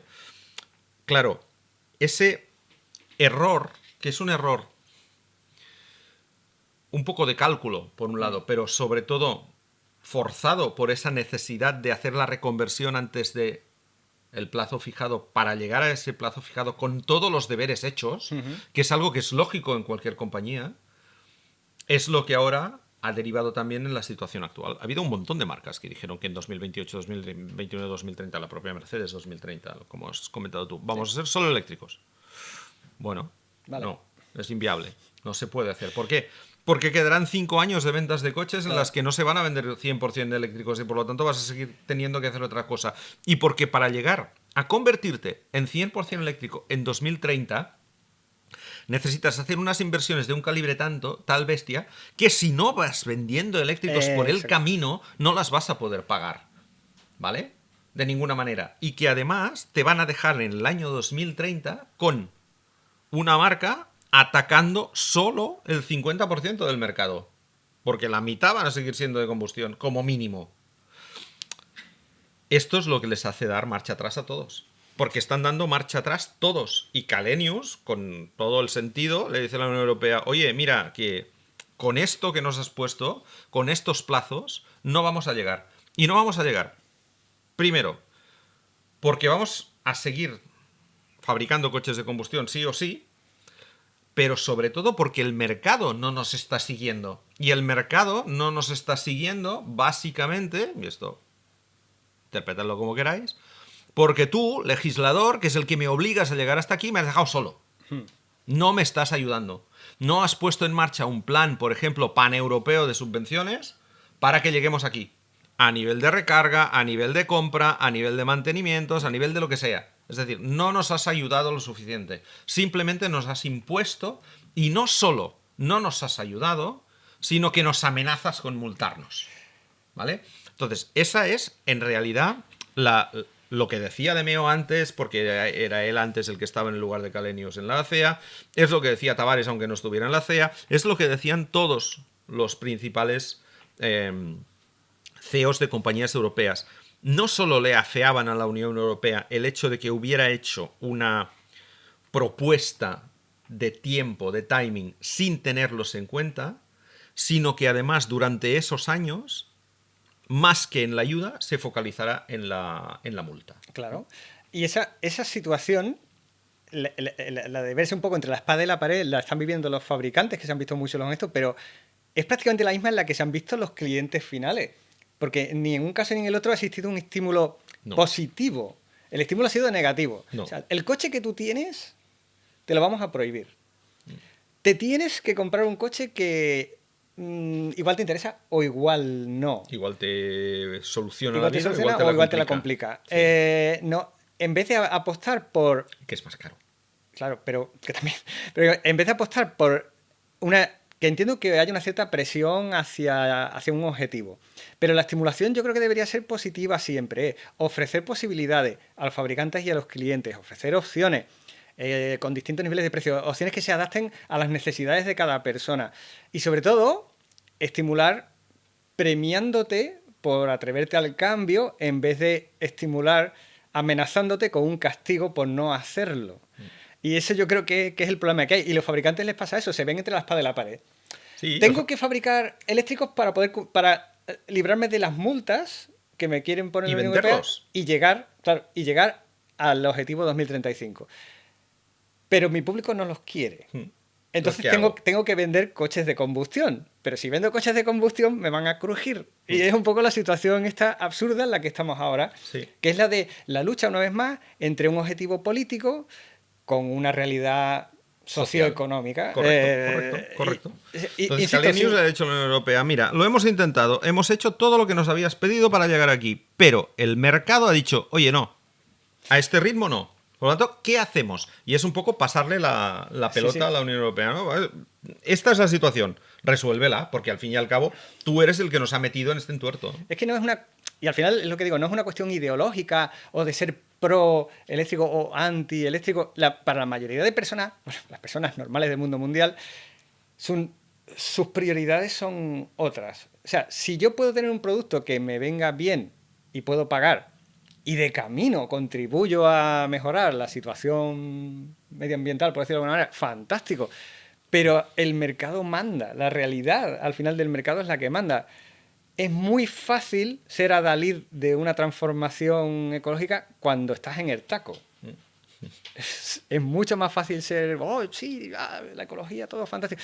Yo también, o sea, ideológicamente estoy muy a favor de, oye, lo mejor para el planeta, lo mejor para todos los humanos del mundo. Claro, a mí dame un coche eléctrico. Pero no me puedo comprar un coche que me eléctrico funcione exactamente como claro. uno de combustión y a dar el paso. Pero mientras eso no sea posible, hay que intentar, bueno, pues apoyar, por ejemplo, todas esas tecnologías híbridas que nos llevan y por las que algunas marcas han apostado y otras no, porque otras han dicho, ¿cómo voy a desarrollar para 5 años una tecnología híbrida enchufable, por ejemplo, si quiero ser eléctrico en el 28 Claro. para poder llegar al 35 como creo que debo de llegar, ¿no? Entonces, bueno, es un problema que tenemos, que tiene ahora mismo, yo creo que es un problema que tiene la Unión Europea, que tiene que decidirlo. Sí. Y además creo que tiene que decirlo con los fabricantes, porque los fabricantes ya han empezado el cambio. Para ellos ya no tiene sentido volver atrás. No, es para más, algunos en algún momento han dicho, hostia, ahora no nos cambies el tema, ¿eh? Es decir, si lo pones para el 2040, pues ponlo para el 2040, pero no vuelvas atrás y digas que vamos a poder vender coches de combustión hasta el 2050, porque entonces todo lo que habremos hecho y todo lo que hemos invertido hasta ahora, no. Lo que tienes que hacer son políticas que empujen a la gente a dar el cambio, pero lo que tú decías, políticas cambiar. Positivas que fomenten que te ese apetezca cambio. cambiar, si no, Claro. y que te apetezca que pueda. ¿No? Porque si ahora la Unión Europea dice, bueno, pues no, pues venga, lo del eléctrico da igual, pues haced híbridos. Al fabricante ya no dije, todo lo que hemos invertido para hacer eléctricos, para que tú nos eches una mano, para irlos imponiendo poco a poco, ¿qué hacemos ahora con eso, no? Entonces, bueno, yo creo que la Unión Europea lo que tiene que hacer es reunirse realmente con ACEA, tomarlo como interlocutor y entre los dos llegar a un acuerdo cuando la Unión Europea ya ha conseguido que las marcas sean proeléctrico. Es decir, los fabricantes ya están convencidos de que al final van a fabricar solo coches eléctricos. ¿Vale? Pues entonces, ahora que ya estamos convencidos de esto, que ya hemos creado toda la estructura interna para llegar hasta ahí, vamos a hablar de qué manera escalonada y que nos afecte lo mínimo posible podamos conseguir ese objetivo. Y si no es en el 35, que sea en el 40 o en el 42 o en el 38, da igual, pero vamos a hacerlo entre todos, ¿no? Sí. Porque además, como industria europea, tenemos el añadido de la competencia china. Justo lo que te iba a decir. ¿Vale? Digo, tenemos un problemita más. Y tenemos que plantearnos de qué manera afrontamos esa competencia. Sí, sí. La verdad es que ahora mismo se nota... no solo los clientes y los usuarios normales notamos esa incertidumbre, sino los propios fabricantes también. Y eso se nota incluso en que tienen que tomar decisiones rápidas sobre hacia dónde tirar a nivel técnico, tecnológico. Eso se ve en el tema de las plataformas. Por ejemplo, sin salir de Mercedes-Benz, ahora mismo con el nuevo CLA han sacado esta plataforma multienergía, digamos, la MMA, que es principalmente eléctrica, pero también hay versiones que llegarán híbridas de 48 voltios y todo esto. Y luego hay modelos que estarán basados en plataforma puramente eléctrica. Eso, BMW también ha apostado bastante por multienergía, Stellantis, por supuesto. Luego hay otros como Volkswagen, que es en plan, no, ahora todo al eléctrico. No, espera, igual tenemos que seguir desarrollando lo que ya teníamos. La propia Mercedes también ha tenido que dar un poco marcha atrás. No vamos a desarrollar más coches, más motores de combustión. Pues igual sí va a haber que seguir desarrollando. Es una situación muy, muy rara y en la que se ven esas mezclas de plataformas, soluciones tipo hibridación ligera, hibridación convencional, enchufable, eléctrico. Oye, ¿qué tal el hidrógeno? Sí, el range extended. Sí, ¿cómo van esas? Exacto, el range extender. ¿Cómo van esas baterías de estado sólido? ¿Cómo lo llevamos? Claro, entonces un poco la situación está caótica. Y esto, ahora que hemos nombrado BMW y la separación un poco entre plataformas y tal, cuéntame, porque tú ya lo has visto. Tú ya lo has visto y cuando se publique este podcast ya se habrá... Ya está, ya tenemos el vídeo. Porque este vídeo se va a publicar... Ya tenemos el vídeo online, ya está online. Ya está publicado. El del BMW iX3, jugamos ¿te refieres? Sí, está online, jugamos con las líneas temporales. Está online, mientras estamos grabando está online. Ese vídeo ya está online. Y, oye, voy a meter aquí una cuña que no veas. Porque, ¿dónde lo vamos a publicar esos contenidos? Lo vamos a publicar en la web de coches.net, en la aplicación... de coches.net, que ya os podéis ir descargando, pues total. En canal de YouTube, en redes sociales y tal. Coches.net, aplicación que interesa descargarse porque, entre otras cosas, la empresa se dedica A vender. A vender. No. A facilitar. No vendemos. Nosotros no vendemos. No vendemos nada, sí, porque a mí me han preguntado. No vendemos coches. A mí me ha llegado a preguntar, pero de mi que familia. no vendemos coches nosotros, no vendemos coches. Coches.net es un marketplace, es decir, es un espacio, es la plaza central del pueblo, donde ponemos en contacto a aquellos señores que tienen un montón de coches por vender y a aquellos señores que quieren comprar un coche. Eso es lo que hacemos. Básicamente, y les damos a todos, al que vende y al que compra, todas las facilidades del mundo. Y si quieres vender tu coche, pon el anuncio en coches.net, que es gratis. Ojito ahí, porque además hay venta profesional, hay venta particular. Tú puedes comprar tu coche en profesional o en particular y puedes venderlo directamente a un profesional, que eso está muy bien, que para eso se dedican al tema. Se puede contratar renting, seguros, de todo. Esto es maravilloso. Todo. La casa es grande. Y el spot hecho. ¿Qué decías del iX3? El iX3 que va a salir en coches, que ya ha salido. Sí, que ya ha salido, que es que me lío que ya está online. Con las líneas del tiempo. Esta es la famosa nueva clase. Neue Klasse. Neue clase de... Que me perdonen, por favor, perdóname. Sí, por favor. De la nueva clase de BMW. Totalmente eléctrico, pero para convivir también con... Diseñado para convivir con otras opciones de motorización. Pero es un modelo específicamente eléctrico y diferente al resto de este, ¿no? Esta es una nueva plataforma eléctrica. ¿Vale? 800 voltios, capaz de cargar a 400 kilovatios, con uno o dos motores, con baterías de hasta 108 kilovatios hora. Una nueva plataforma sobre la que se ha desarrollado el BMW iX3. Sobre esta nueva plataforma se van a desarrollar un montón de coches eléctricos, 100% eléctricos. De ahí lo de clase, ¿eh? ¿Vale? El próximo será, pues, seguramente el nuevo i3, es decir, una berlina equivalente al Serie 3. No sabemos si será alta o baja, si será como el i4 o no, pero el Touring también, de la Serie 3. La importancia que tiene este coche y esta nueva plataforma es que BMW empieza una nueva era dentro de su gama, ¿vale? Hasta ahora. Sí que es verdad que había tenido algún coche eléctrico en plataforma exclusiva, el i3, por ejemplo, aquel tan rarito que sacó en su momento, o el iX actual, ¿vale? Que es este mega sub grande que tiene una plataforma eléctrica y que no tiene equivalente, digamos, en gasolina. Pero el resto, todo lo que tiene hasta ahora, todo lo que tenía hasta ahora y tiene, el iX1, el iX2, el i4, el i5, el i7, todos estos coches eran coches multienergía, plataforma multienergía, ¿vale? Es decir, el iX1 y el X1 son coches iguales. Sí. Estéticamente son iguales, la plataforma que utilizan es la misma, solo que uno tiene un motor de combustión y el otro tiene una batería y un motor eléctrico, ¿ok? Esto se acabó. Con esta nueva plataforma esto se acaba. De hecho, tenemos un X3 ya en el mercado y el nuevo iX3 es un coche del mismo segmento, prácticamente de las mismas dimensiones, ¿vale? Pero con una plataforma radicalmente distinta. Es decir, no tiene nada que ver. Y cuando digo nada que ver, es nada que ver. ¿Ok? No tiene nada que ver ni tan siquiera estéticamente. De hecho, el frontal del nuevo iX3, que seguro que ya lo habéis visto, es un frontal donde se recuperan los riñones finitos verticales. Sí, antigua. Y donde la antigua parrilla cromada de BMW se sustituyen los cromados por líneas de luz. Eso.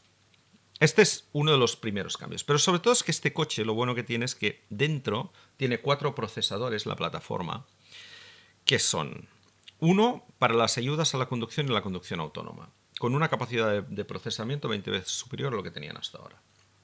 Otro para la dinámica de conducción, que controla la frenada, el balanceo de carrocería, por tanto suspensión, que controla la entrega de potencia de motor.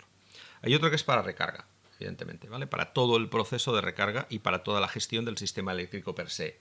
No, digamos, no su actuación coordinada con el resto de elementos del vehículo, sino per se, ¿vale? Cómo funciona todo el sistema, pues, de control térmico de batería, de recarga, ¿vale? Todo esto. Y el cuarto se utiliza para todo lo que es el software de información y entretenimiento, que es completamente nuevo. No solo por la manera como está planteado, tiene una pantalla central como cualquier otro coche. O sea, el diseño es un diseño Tesla, para entendernos, es decir, sin instrumentación y con una gran pantalla central, pero con un elemento nuevo, que eso sí, porque está integrado en esta plataforma, pero es un módulo que puede separarse y puede meterse en cualquier otra cosa, y por lo tanto eso sí lo veremos en el resto de BMWs a partir de ahora, incluso los de combustión, que es una pantalla de 1 metro y pico que ocupa toda la franja inferior del parabrisas, ¿vale? Por lo tanto, está al fondo del coche. Y ahí es como un móvil, ahí puedes poner tus aplicaciones, no, tus aplicaciones no, pero funciona como widgets y dices, pues aquí quiero tener el consumo, y aquí la velocidad, y aquí quiero tener el navegador, y al lado quiero tener el Spotify. Y allí en el fondo, en ese rincón de allí, pero cuando quiero tener la temperatura o la hora, ¿vale? Entonces, tú eso lo puedes modificar, lo puedes meter, lo puedes cerrar. ¿Qué ventaja tiene? La ventaja típica y tópica de que lo tienes todo en el plano de visión de la carretera porque está en la base del parabrisas y por lo tanto se consulta mucho mejor. Además, en las versiones tope o opcionalmente tendrás un head-up display en 3 dimensiones para acabar de completar toda la información que puedes recibir. Claro, ¿qué es? Procesador mucho más rápido, servicios online, navegación Google Online, la posibilidad de tener más de 60 aplicaciones de música, de vídeo, de videojuegos para cuando está recargando, por ejemplo, para entretenerte un poco. Es decir, es algo que hay otros fabricantes que ya tienen, pero todo no. Uh-huh. Y si eso lo combinas, pues con lo que decíamos, ¿no? 800 voltios, 400 kilovatios de capacidad de recarga, del 10 al 80% en 21 minutos, ¿vale? Estamos hablando de unas cifras y de una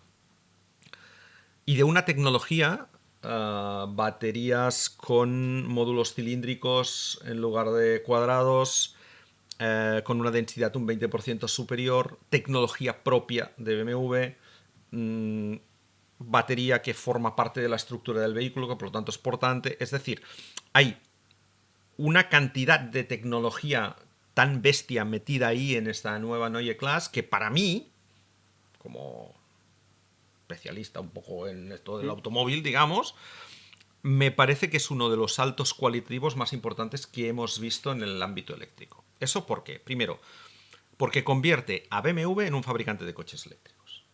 ¿Qué dirás? Pero si ya los hacía. No. Lo que hacía era coches de combustión a los que adaptaba un motor eléctrico y una batería. Y ahora no. Ahora se convierte, además de derecho propio, en un fabricante de coches eléctricos que además también fabrica coches de combustión. El concepto es distinto, ¿vale?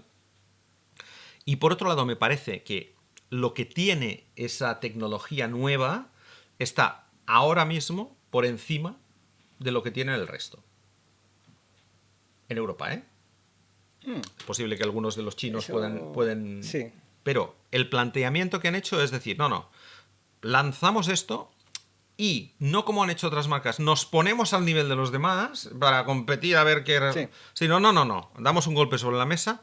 Esto es lo que nosotros vamos a tener a toda la gama a partir de ahora. 40 nuevos modelos en nada, en 3 o 4 años, ¿vale? Bueno, pues eso es, digamos, una... Iba a decir una demostración de fuerza, y un poco es eso, ¿no? Es decir, esto es lo que nosotros somos capaces de hacer ya como fabricantes de coches eléctricos. No como un fabricante convencional, sino ya como fabricantes de coches eléctricos, estos son nuestros poderes, ¿no? Y a partir de aquí que cada uno elija. Pero hay además una cosa que me parece muy interesante. iX3 50, 4 ruedas motrices. Con todo esto que hemos hablado, ¿vale? Con este sistema de infoentretenimiento súper, con la franjita, con todo esto. 68.900 en Alemania. Es más barato que un X3 de gasolina de potencia equivalente. Uf. Y esto me parece que también es muy importante. Eso puede, de cara al cliente, puede ser más significativo muy casi importante. Que todo lo que has contado. Claro, porque por primera vez, cuando un cliente entre en un concesionario de BMW a comprar un X3, el comercial estará perfectamente capacitado para llevarlo primero al iX3. ¿Por qué? Porque con 800 kilómetros de autonomía, que es otro de los datos, 800 kilómetros de autonomía homologada para esta versión, ¿vale? Que en realidad, pues, pero es que 800 homologados serán 600 en autopista, 550, 500 y tantos. 500 seguro. Pasará 500 seguro sí. de 500, ¿vale? Le dirás al cliente, no, autonomía en autopista 500, recarga 20 minutos, donde encuentres un 400. Sí, pero en Alemania es más fácil que aquí. Vale. Y poco a poco en cualquier sitio, porque 350 sí hay muchos y por lo tanto serán 24 minutos, 25 minutos. Ok. el silencio de conducción, todo lo que te puedes bajar, cómo puedes estar, el confort del coche, el packaging del coche, que es el mismo que el de un X3 a nivel de habitabilidad, de capacidad de maletero, de todo esto. El coche es muy parecido en cuanto a espacio, a dimensiones, a todo esto. Y además es que es más barato. Ahí le ha dado, ¿eh? ¿Vale? O estamos ahí, más o menos. Es decir, ya no tienes que comprar el eléctrico gastándote 10.000 euros más. Que un cliente de X3 probablemente lo puede hacer, ¿vale? Pero ahora tiene un incentivo extra. No tiene que pagar un plus para un coche eléctrico. Y esto es de las primeras veces que sucede. La gama arrancará en 60.000, que es un precio elevado. Es un precio elevado, pero es donde arranca el X3. Sí, sí. Por lo tanto, ese ahí nivel. yo creo que es otra ventaja muy importante. Pues ya que estás hablando de grandes novedades para Múnich, hay un paralelismo. Venga, rematemos con Múnich. Hay va. un paralelismo bastante importante aquí con Mercedes, que no se quieren quedar atrás en esto. Por eso tú has dicho, está un paso por delante. Digo, puede ser, pero por lo que se sabe, por lo que sabemos, es un caso muy parecido al del nuevo GLC. Sí. Primero, línea temporal. Cuando publiquemos este podcast, probablemente aún no habremos podido explicar y mostrar, cosa que vamos a hacer, el nuevo GLC. Sí, Entonces voy a tratar de ceñirme a las cosas que ya han anunciado, sí. No a las que ya hemos visto. no a las que ya Venga, hemos va. visto, ni a los datos concretos que... Mirad, os explico. ¿Qué es un embargo? Hay una cosa que se llama embargo.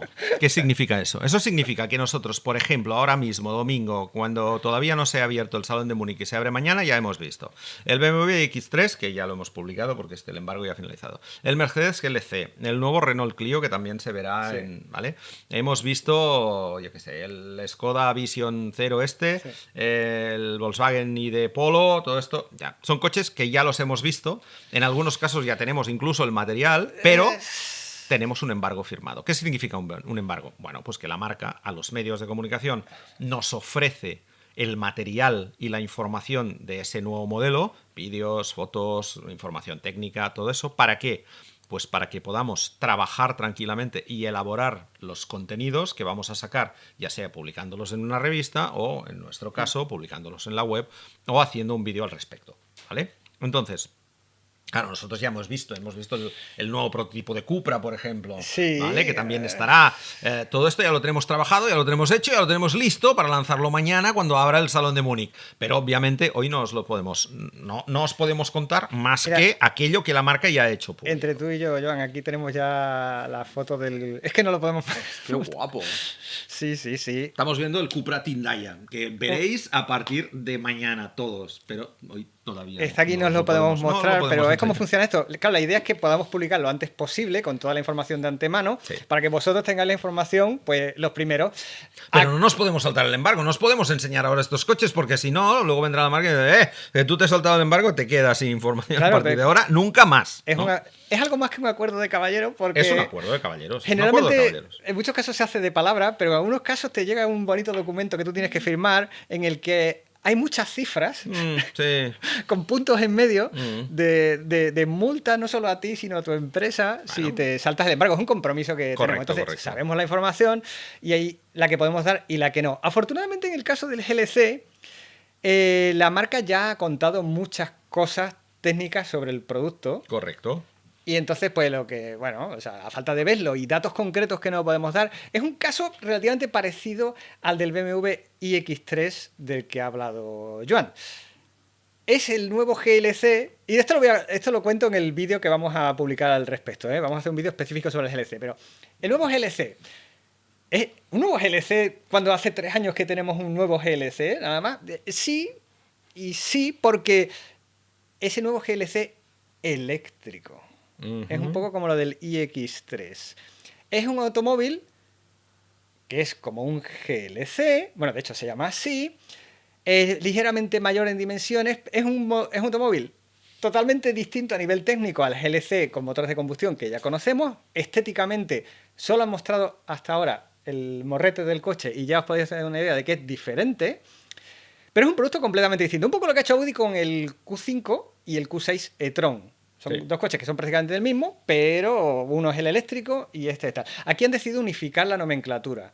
De manera que este es el GLC eléctrico, con una arquitectura también de 800 voltios, también con dos motores, tracción total, baterías enormes que van a estar rondando Los 100 kilovatios. los 100 kilovatios hora, con potencias muy altas Tiene que también. competir directamente con el X3 y por lo tanto las características técnicas van a ser muy También con el parecidas. concepto de un sistema operativo integrado que controla todo el vehículo en todos sus aspectos, no solo el infoentretenimiento, sino el chasis, la batería, la carga, el comportamiento dinámico, o sea, el control de estabilidad, todo eso va a estar en un mismo sistema operativo que se llama MB-OS.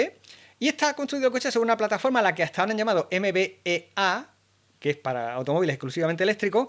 Una plataforma de la que se ha hablado mucho hasta ahora, que no la mencionan en el GLC, pero bueno, la plataforma es esa, se llame como se llame. Entonces promete mucha potencia de motorización, mucha potencia de recarga.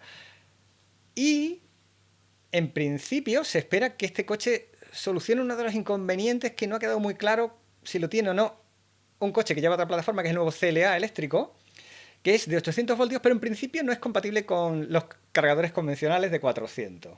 Entonces, ellos decían que lo que iban a hacer es que el navegador del CLA pues, te envía al cargador de 800 voltios más próximo, que en el caso nuestro puede estar en Bremen, perfectamente, que es donde van a fabricar el GLC. En el GLC se da a entender que eso no va a ser un problema, que esta plataforma es compatible también con cargadores de 800, con tecnología de 800 voltios, perdón, de 400 voltios, en cuyo caso sí va a cargar sin problema, pero un poquito menos rápido. Aquí no puedo dar datos concretos, pero va a ser carga muy rápida, ultra rápida, comparable a todo lo que ha contado Joan del iX3. Y en ese sentido, este automóvil se supone que va a estar un poco a la altura. Y también, como en el caso del iX3, inicia una nueva serie de automóviles basados en esta plataforma y no podemos contar mucho más. Pero por aclarar, entonces, ¿por qué se llama GLC y tal? Este coche es el sucesor espiritual y técnico prácticamente del... ¿Os acordáis del Mercedes EQC? El primer eléctrico que sacaron. El primer eléctrico como tal, que al final es una adaptación del GLC también, pero bueno, nos contaron que era el primer eléctrico de Mercedes desarrollado y diseñado para ser eléctrico, el GLC, que duró 4 años, entre 2019 y 2023, y se fue discretamente. Este es el nuevo EQC, he dicho GLC. Este nuevo EQC que se va a llamar GLC. ¿Por qué? Pues porque, entre otras cosas, Mercedes-Benz se echa atrás con la nomenclatura de los EQs. Hemos tenido el Mercedes GLA y el EQA. Hemos tenido el GL... Los tenemos, de hecho. Bueno, los tenemos. Sí. El GLB y el EQB, y sí. etcétera. Y el GLE y el EQE y el EQA, EQS el EQE y el EQS y todo esto. Parece ser que va a haber un cambio de nomenclatura. Entonces, lo que van a hacer es un poco lo que ha hecho Audi con e-tron. Va a ser un apellido. Las versiones eléctricas o los modelos que son de la misma familia pero son eléctricos. Entonces se llamará GLC EQ. Se va a llamar GLC con tecnología EQ. Es que en Mercedes son de poner nombres largos. ¿Tú te acuerdas aquel Mercedes AMG GT Coupé de 4 puertas, 63 sí. Formatic S Plus? Sí. Pues eso. Entonces, este va a ser el GLC con tecnología EQ, pero bueno, es el GLC eléctrico. Entonces no va a haber, se supone que a partir de ahora ya no va a haber modelos llamados EQ lo que sea, sino modelos con los nombres convencionales, apellidados EQ de alguna manera. Y eso es también lo que va a hacer, gracias, Volkswagen, porque estamos en un año de cambios de nomenclatura. Lo hizo Audi, lo hace Mercedes. Volvo también lo hizo, pero un poco a la inversa, con los que sea. Y aquí en Volkswagen van a simplificar la cosa, porque otra de las importantes novedades que vamos a ver en... Simplificar o no, depende. O complicar, yo qué sé. Yo ya, si yo estoy liado. Volkswagen quiere actualizar su política de nombre y lo va a hacer en el Salón de Múnich con la presentación de ese coche que conocíamos primero como ID2 Concept y luego era el ID2All Concept y tal. Al final va a ser el ID Polo. Sí. Bueno, me río porque me hizo mucha gracia cuando lo vi ahí. En vez de apellido Polo. le van a poner... Se lo estás matando al Polo pobre y ahora vas a lanzar el ID Polo. Bueno, a ver, no es ninguna tontería. Yo siempre he defendido que el Cupra Raval se llamara Ibiza. Pero pues, me parecía mucho más lógico, porque al fin y al cabo es el sustituto directo de ese coche. Y que suena mejor Ibiza que Raval. Sí, a lo mejor sí. No me parece mal que se llame Raval, pero Ibiza es el nombre de SEAT. Pero claro, como es de SEAT, Cupra no lo quiere. Esto del ID Polo nos hace pensar que habrá un ID Golf. Hombre, el ID3 y hasta un luego. ID Passat. Y un ID Rock. Y un ID... Tiguan sí. Ellos han dejado caer que habrá un ID Polo, habrá un ID Golf y que habrá un ID Tiguan. Y de hecho van a presentar un concept también ahora en Múnich que va a ser el ID Cross, que es como el futuro T-Cross eléctrico. Sí. Entonces, bueno, parece ser que la nomenclatura va a ir por ahí. Tiene más sentido. Quizás en parte por quitarse un poco el estigma de... De hecho, dicen que el próximo ID4 será el ID Tiguan. Quitarse el estigma de que sí, que son coches eléctricos y que tecnológicamente no están nada mal, pero que son coches de una factura mucho más pobre que el resto, que es una sensación que hemos tenido con el ID3, con el ID4. Pero además yo creo que tienen un problema de nomenclatura, es decir... ¿Tú crees? Sí, porque si... No. Cuéntame más. Si tú al ID Polo le llamas ID2, que es lo que... Al Golf le llamas ID2, o sea... Al equivalente al Golf le llamas ID3, sí. ¿Vale? Al equivalente al Tiguan le llamas ID4. Al equivalente al Touran Cross, que no existe, crossover, ¿no? Le llamas ID5. Al del Passat le llamas ID7. Al T-Cross y al T-Rock y al... ¿Cómo los llamas? Sí, porque... 3,5, 2,5... Claro, 2X y de 2X y de 2X. Cuarto y mitad, el ID cuarto y mitad. Claro, entonces, es el problema que tienen todas las marcas que usan numerales. Cuando tienen que sacar un coche más, ¿vale? ¿Cómo lo llamas, no? Sí. Hyundai, ¿qué hace el i30? Cuando sale el i30 Sports, no sé qué, que es más largo, se llama Sportback o... Sportback, ¿no? O Fastback. El Fastback. Le llamas i30 Fastback, ¿por qué no lo puedes llamar i40? Porque el i40 ya existe de otra manera, no sé, ¿vale? Es decir, está muy bien lo de los números, pero te encorseta mucho. En el momento que te plantees un coche distinto, no tienes que buscarle soluciones, pues como lo que hizo Peugeot metiendo el segundo cero en medio, 3008, sí, 308, sí. ¿vale? Tienes que buscar cosas de estas, meterle una X al final, este tipo de cosas. Llama al coche con un nombre y ya está. Y el coche, el Pepito y el otro. Y más cuando son nombres que son y el de la moto, históricos, como el Polo, Golf. Claro, pero aquí el problema está en que estamos en este periodo, ¿no? Si tú a un coche le llamas, cuando lanzas el ID3, le llamas ID Golf, tienes dos problemas. Primero, que matas al Golf, porque esto es el nuevo Golf y el otro parece que sea ya que lo estés enterrando, en cierta manera. Legacy, ¿no? con Claro, los americanos. Sí. Y por otro lado lo haces tan distinto que dices, la gente dirá, pero esto no es un Golf, hombre, si no se parece en nada a un Golf, que el Golf siempre se ha parecido el uno al otro y esto es una cosa completamente distinta. ¿Qué haces poniéndole Golf? Que es lo mismo que les ha pasado a los de Ford. ¿Cómo lo llamas? Capri. A esto, si no tiene nada que ver con el Capri, ¿no? A Mitsubishi. ¿Cómo le vas a llamar a esto? Mitsubishi. ¿Cómo se llama? Eclipse. Cross, si era un deportivo, ¿no? Bueno, pues a Volkswagen le llega a poner ID Golf crímenes contra la humanidad. Al ID3 y la crucifican. Son crímenes contra la humanidad. Es que es muy difícil lo de poner nombres. Eso ha hecho mucho cosas. daño. Ya te cuesta poner el nombre al niño cuando nace, imagínate. Bueno, Elon Musk lo tuvo fácil. Sí. ¿Cómo le puso al niño 3XW o algo así? R2D2, le puso al niño.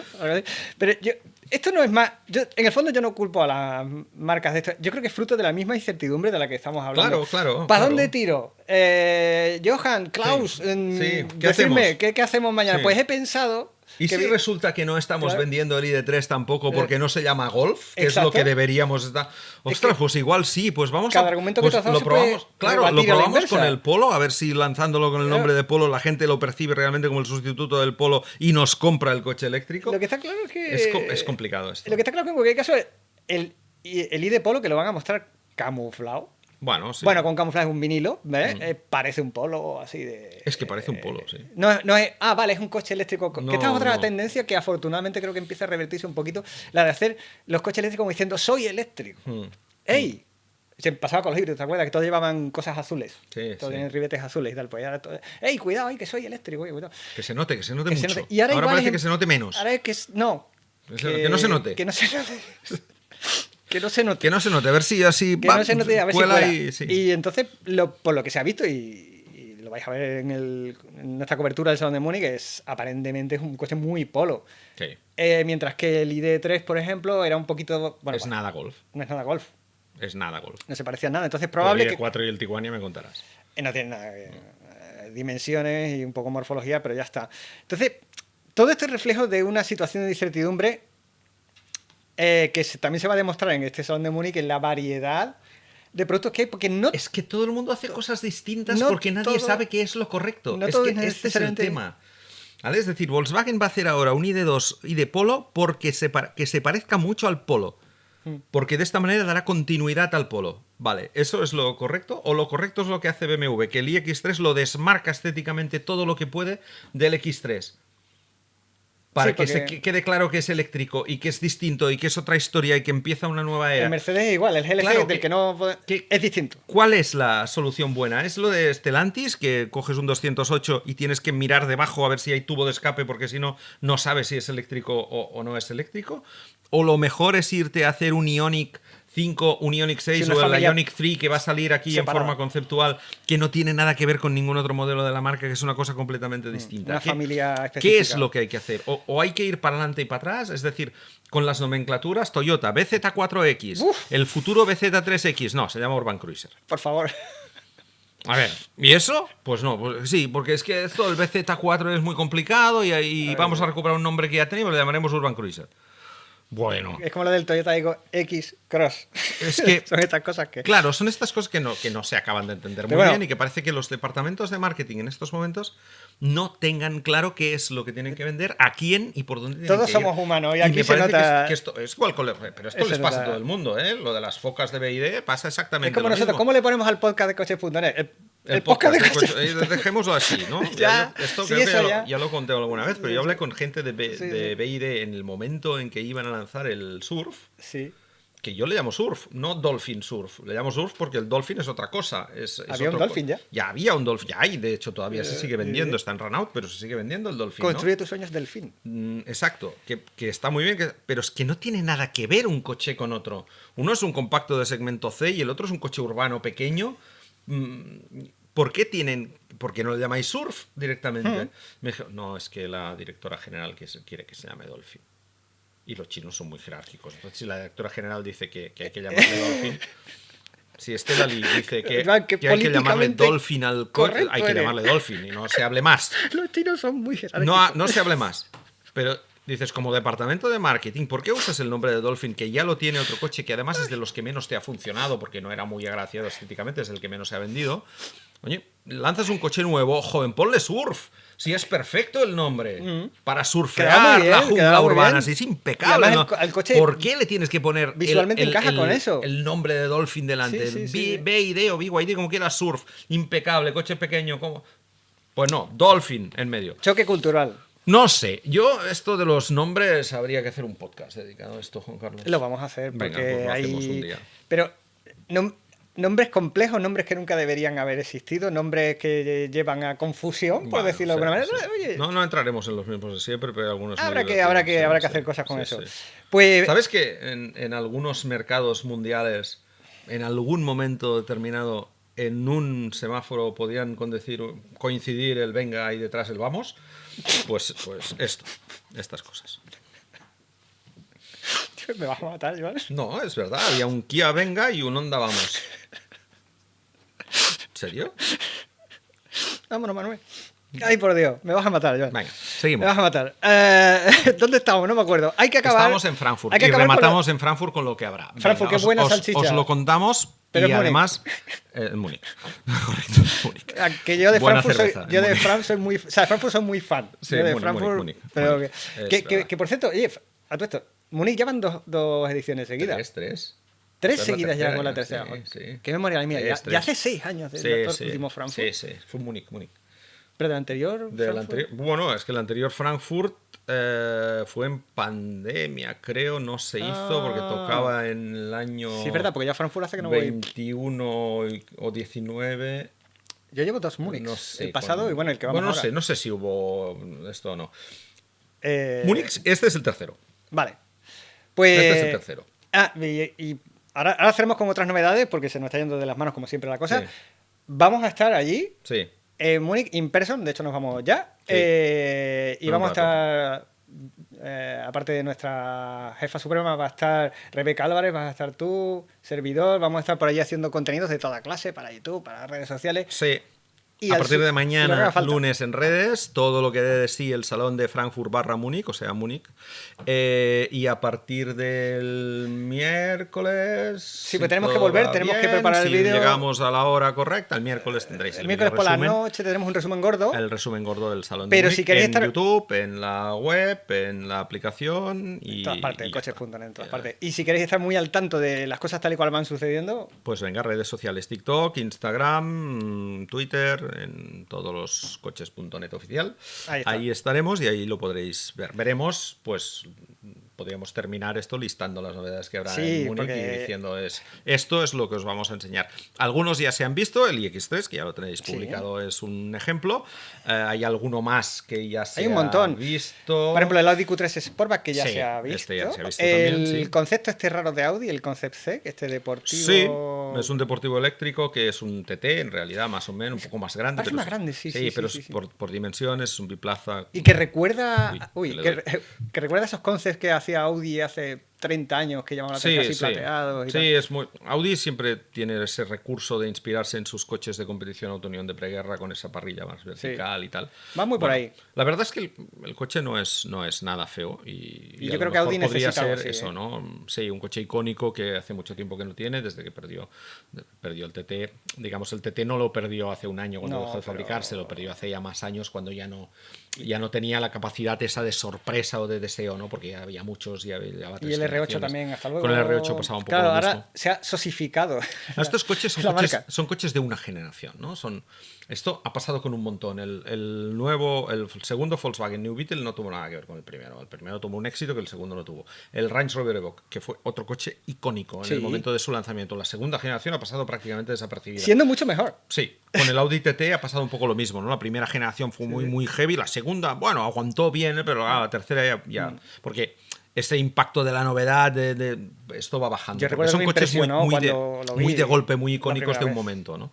Entonces, yo creo que Audi necesita un coche así. Sí. Necesita volver a tener un coche llamativo, que llame la atención, que haga un poco de vector de imagen. Y tiene que ser eléctrico, obviamente. Sí, bueno, no podemos decir que no, que lo hagan. No, tiene que ser. Que si no le pasa como un poco como a Toyota, que tiene que sacar algo especial de vez en cuando, porque la gama normal, digamos, de la marca, pues es más sosita, y entonces pues necesita algo que genere un efecto llamada, ¿no? Que llame la atención. Un Supra, un Ferrari Yaris, alguna cosa de estas que ¡pam! Algo que diga, ¡ostras! ¡Hacen esto! Sí. Y eso rápidamente eleva la imagen de marca. Da igual el dinero que pierdan haciendo eso, es una cuestión de imagen de marca. Yo creo que es bueno. ¿Qué más? Has mencionado el BMW X3, está el BYD Seal 6 o Seal 6. Es que a mí me gusta porque me suena a operaciones especiales. Seal 6, equipo Seal. Que va a ser una berlina grande, que ya lo ha mencionado Iván perfectamente, que habrá una versión Touring familiar. Está el Concept Cupra Tindaya. Sí, que ya hemos visto, pero que nos podemos enseñar. Tiene buena pinta. Mañana lunes online por la tarde-noche, que es cuando se presenta oficialmente el coche en el salón. ¿Llevarán el Cupra Raval camuflado? Seguramente, en plan como el ID2, lo mismo, es decir, el ID Polo. El Polo, ya. Sí. Y como el Cayenne eléctrico, que también estará camuflado. Bueno, es una nueva manera de enseñar cosas. Es decir, esto lo vamos a hacer, pero no lo tenemos listo todavía. O bueno, sí lo tenemos listo, pero como todo quedan 6 meses antes de comercializarlo para que podamos seguir vendiendo de los otros todavía, pues de momento os lo enseñamos, medio enseñamos así. Bueno, y además se garantizan otro impacto para cuando lancen el modelo definitivo. Correcto. Sí, está bien pensado. Pero claro, de cara al público, bueno, en un salón que la gente va a poder ver, porque una cosa curiosa de Múnich, si no lo habéis visto nunca, es que el salón como tal es el que se le celebra en Messe Múnich, que es la feria de Múnich, es un pabellón y tal, pabellones, pero luego a partir del día siguiente, a partir del martes, ya no sé contar, a partir del martes es en la calle. Sí. Y nosotros nuestra intención es también estar el martes para grabar el contenido. Sí, porque hay cosas que no están en el salón y en cambio sí están en la calle. Hay cosas que están en los dos sitios, pero otras que están en la calle. Imaginaos que, yo qué sé, en Madrid, en la Plaza Mayor, pues hay stands de marcas abiertos al público, o que en Barcelona, en la Plaza Cataluña o en el barrio de Gracia, montan unos escenarios con coches y tal, y está abierto al público. Lo que es fantástico para el público y terrible para nosotros. Sí, claro, porque trabajar allí en esas condiciones... Señora, por favor. Es un poco complicado, sí. Que además habla alemán. Sí. Señora, por favor. Que estoy grabando, déjeme. No me abra el maletero. Por favor, niño. Sí, es complicado. Es complicado grabar. Pero bueno, es chulo el formato en sí. Además, es que el problema es que hay marcas que no están en la feria. que solo están en la calle. Entonces, claro, por ejemplo, Cupra va a presentar su coche en el Cupra Garage correspondiente. No es la feria como tal. Que está en una esquina de Múnich, en la zona del centro de Múnich. Entonces el coche se verá allí. O Renault, por ejemplo. El Clio tampoco lo presenta en el salón. Vamos a ir a verlo por la tarde a otro sitio donde va a ser un evento privado de Renault donde podremos ver el coche. O el Polestar 5, que es otra de las novedades que tú vas a poder descubrir en exclusiva en ese momento. El lunes por la noche tampoco va a estar en el salón. Luego sí estará en la calle al día siguiente. Pero bueno, que es complicado. En Múnich es un salón... Hay muchas cosas en una plaza que se llama Odeonsplatz. Allí va a haber un poco de todo. Pero está repartido por el centro. Vamos a tener que patear. Pero va a estar chulo. Entonces, ¿qué más tenemos? Tenemos novedades. Venga. Bueno, Mercedes va a llevar... Bueno, me he dejado cosas todavía. El Hyundai que lo has comentado tú, el 3 Concept, que será un EV3. Sí, sobre pero la creo plataforma que del Kia EV3 un compacto más coupé, así... Bueno, de momento lo que veremos es un Concept y eso puede cambiar. Puede tener 3 puertas, pero igual va a ser un coche por debajo del Ioniq 5. Claramente, se llamará Ioniq 3 seguramente y estará por debajo. Lo que no creo es que sea 3 puertas al final. No, seguro que no. Pero bueno, las 3 puertas están... Presentan el V5 ya definitivo también allí, o por lo menos la primera vez que se muestra al público, el Kia V5. Para Europa. Este es un coche que ya se vende en otros mercados y para Europa llega ahora. Estará también el EV4, que tú ya has hecho un vídeo en estático. Que y pronto lo probaremos en carretera. Sí, tendremos la dinámica. Es rarito de ver. Y luego está el Leapmotor B05, que este es un compacto. Sí, este es un coche pues como un Golf o un Astra o un 308, un coche de este perfil. Bueno, ya será el cuarto modelo de la marca que va a traer a España. Se van creciendo rápido también. Sí, y es eléctrico también. Sí. Luego está el Mercedes GLC eléctrico, el Mercedes CLA Shooting Brake, que ya se presentó, pero va a estar allí, la versión esta de carrocería pseudo familiar. El concept tan bestia, Mercedes AMG GTXX, este también va a estar allí, una barbaridad eléctrica muy loca. Un par de concepts de Mini. Pero John Cooper Works, pero son pinturas. Vinilados, básicamente. Uno es el eléctrico y otro es el gasolina. El Polestar 5 que has mencionado, que es una berlina basada en el... ¿Cómo se llama? El concepto que se llama Preset, que lanzaron hace 5 años y que, bueno, parece que ya por fin llega. Coche de lujo, potente y de diseño muy chulo, según parece. El Cayenne eléctrico camuflado, el Clio... Y el 911. Es verdad, tenían ahí tapado un 911, ¿no? Porsche 911. Pero Porsche 911... Porsche 911. Espérate, eso lo teníamos que haber dicho lo primero. Hay otro nuevo. Yo tenía ahí una idea, 911. Pero no... Hay un Porsche 911. Sí. Esa ha sido... ¡Pam! Ahí la lleváis. Ahí la lleváis. Bueno, ya os contaremos más. El nuevo Clio... Veremos... ¿Qué? ¿Perdón? Veremos con qué nivel de electrificación. Hombre, algo tiene que ¿Seguro? haber. No les queda otra. Veremos con qué nivel de electrificación.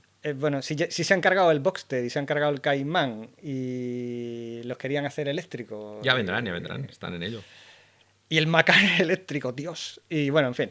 El Renault Clio, como decía, nueva generación, no es otro restyling más. No, es una nueva generación, es un coche que ya hemos visto también, del que no os podemos contar, mucho, nada. Solo que ya os adelanto que es muy distinto. Es muy distinto. Sin dejar de ser más o menos Clio, pero es un Clio, pero es un coche distinto. Diferente. Y que tendrá, me huelo, como tope de gama, que esto sí que ya más o menos se ha publicado en la prensa francesa y tal, y que tiene toda la lógica que el tope de gama seguirá siendo el híbrido, pero con el nuevo motor híbrido que ya ha estrenado el Dacia Bigster y que ahora también ya se monta tanto en el Renault Captur como en su hermano el Mitsubishi ASX. Exacto. Y bueno, también hemos visto ya el Volkswagen T-Roc. Tenéis un vídeo de la presentación estática en coches.net que nos lo presentó Rebeca. Es un coche un poquito más grande que antes. Yo creo que el diseño bastante acertado. Sí. Bueno, es el coche que toca. Es el coche que toca para vender. Era muy veterano y es un coche que se vendía fenomenal para lo caro que era. Y además una cosa que yo aplaudo es eso, la diversificación, porque va a haber versiones de gasolina, va a haber versiones diésel e híbridas también. Sí. Y este coche va a estrenar las primeras... Y enchufable. Y enchufable. Y van a traer las primeras motorizaciones híbridas convencionales, digamos, de Volkswagen a estas alturas del grupo, digamos. Que ya tocaba también. Bueno, habían tenido en su tiempo, había un Passat híbrido hace mucho tiempo. ¿No era enchufable aquel? No, los llegaron a tener híbridos y desecharon esa tecnología y ahora la han vuelto a recuperar. Lo bueno que tiene el T-Roc es que no podía tener nada de todo eso, como no lo puede tener el Ateca, por ejemplo. Por la plataforma. Por la plataforma. Era la plataforma no Evo, Y ahora el T-Roc se ha hecho sobre la nueva, pues nueva no, porque ya lleva unos mucho años, tiempo, pero es bueno. la misma plataforma que ya utiliza el Golf, el A3, el León, el León, Octavia. Incluso el León cambió de plataforma, fíjate tú. Claro, y el T-Roc no, y ahora cambia, y por eso puede tener estas versiones sobre todo electrificadas, tanto el híbrido como el híbrido enchufable, que yo creo que los necesitaba también este coche, que sí, que es verdad que se seguía vendiendo muy bien, que de hecho es el Volkswagen más vendido en Europa, por delante del Golf incluso, ¿no? Sí. Y que ahora tendrá pues la posibilidad de seguir siéndolo con más alternativas de cara al usuario. Y luego, así, entre novedades más destacables de la marca china Xpeng, que tiene que ver ese nombre con el de su fundador y presidente, ¿no? Xiaopeng. Sí. Va a sacar el modelo P7, que es una berlina de lujo, muy Tesla Model S, y que tiene muy buena pinta, y la veremos allí también. Bueno, hay muchas más. Y el Skoda Vision Zero, que es un... me lo he saltado. Sí, que es un coche que va a ser también un coche eléctrico y que, para que nos entendamos rápido, va a ser el Octavia Combi eléctrico, es decir, un equivalente del Octavia Combi. El Octavia es un coche que todavía tiene mucho tiro, sobre todo en países del este de Europa y del norte, todavía se vende muy bien, aquí menos, ahora ya. Pero la versión que más se vende del Octavia con mucha diferencia es el familiar. Se vende más el familiar que el 5 puertas. Entonces, ¿qué han hecho? Pues a la hora de hacer un eléctrico convencional sobre la plataforma común, la que lleva el ENIAC y la que lleva el Q4 y todos los IDs de Volkswagen y el Tavascan y todo esto, pues van a hacer un coche nuevo con un planteamiento similar al del Skoda Octavia Combi. Que aquí se exhibe conceptualmente, es decir, que es un coche que todavía va a tardar un poco más. Sí, pues... Y también estará, imagino, el Skoda Epic, que ya se ha visto en algún otro salón y en algún otro sitio, y que es, digamos, el Skoda que se va a desarrollar sobre la misma plataforma que el ID Polo y que el Raval.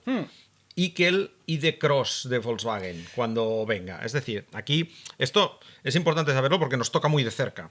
Y nos toca muy de cerca porque el Cupra Raval y el Volkswagen ID2 se van a fabricar en Martorell, en la planta de SEAT de Martorell, y el Volkswagen ID Cross, o como se llame, es decir, la versión sub de esta plataforma de segmento B de Volkswagen, y el Skoda Epic se van a fabricar en Pamplona, en la planta de Volkswagen de Navarra. Por lo tanto, son 4 coches eléctricos que se van a producir en nuestro país. Eso está bien, además sabemos que os importa a muchos de vosotros decir, oye, estamos contribuyendo a la industria española, así que es fantástico. Desde luego, esto es muy importante. Ya habéis visto que hay... Teóricamente, estos coches deberían alimentarse además, a nivel baterías, de la planta que Volkswagen empezó a construir en Sagunto. Y por lo tanto, cuando esté implementada, llegarán primero los coches que la planta. Eso también es cierto. Es decir, van a llegar primero estos coches a las líneas de producción, se empezarán a producir con baterías que vendrán de otras gigafactorías del grupo, pero la idea es que finalmente esta gigafactoría de Sagunto acabe fabricando las baterías completas de estos 4 modelos de momento, porque luego veremos si hay más. Es decir, no está descartado ni un Skoda Fabia, entre comillas, ¿vale? O llámale como Fabiac, como quieras. Fabiac, me gusta. O incluso un Cupra Raval Cross, ¿vale? Es decir, no, para que de momento Volkswagen va a ser la única que va a tener los dos, el Turismo y el Sub, entre comillas siempre, porque van a ser coches muy parecidos como Ibiza Arona, pero va a tener los dos, mientras que Cupra va a tener solo el Turismo y Skoda solo el Sub. Esta es la idea inicial. Pero luego, claro, Cupra podría tener el Sub y Skoda podría tener el Turismo. Y Volkswagen inventarse un Taigo, es decir, un crossover así un poco más.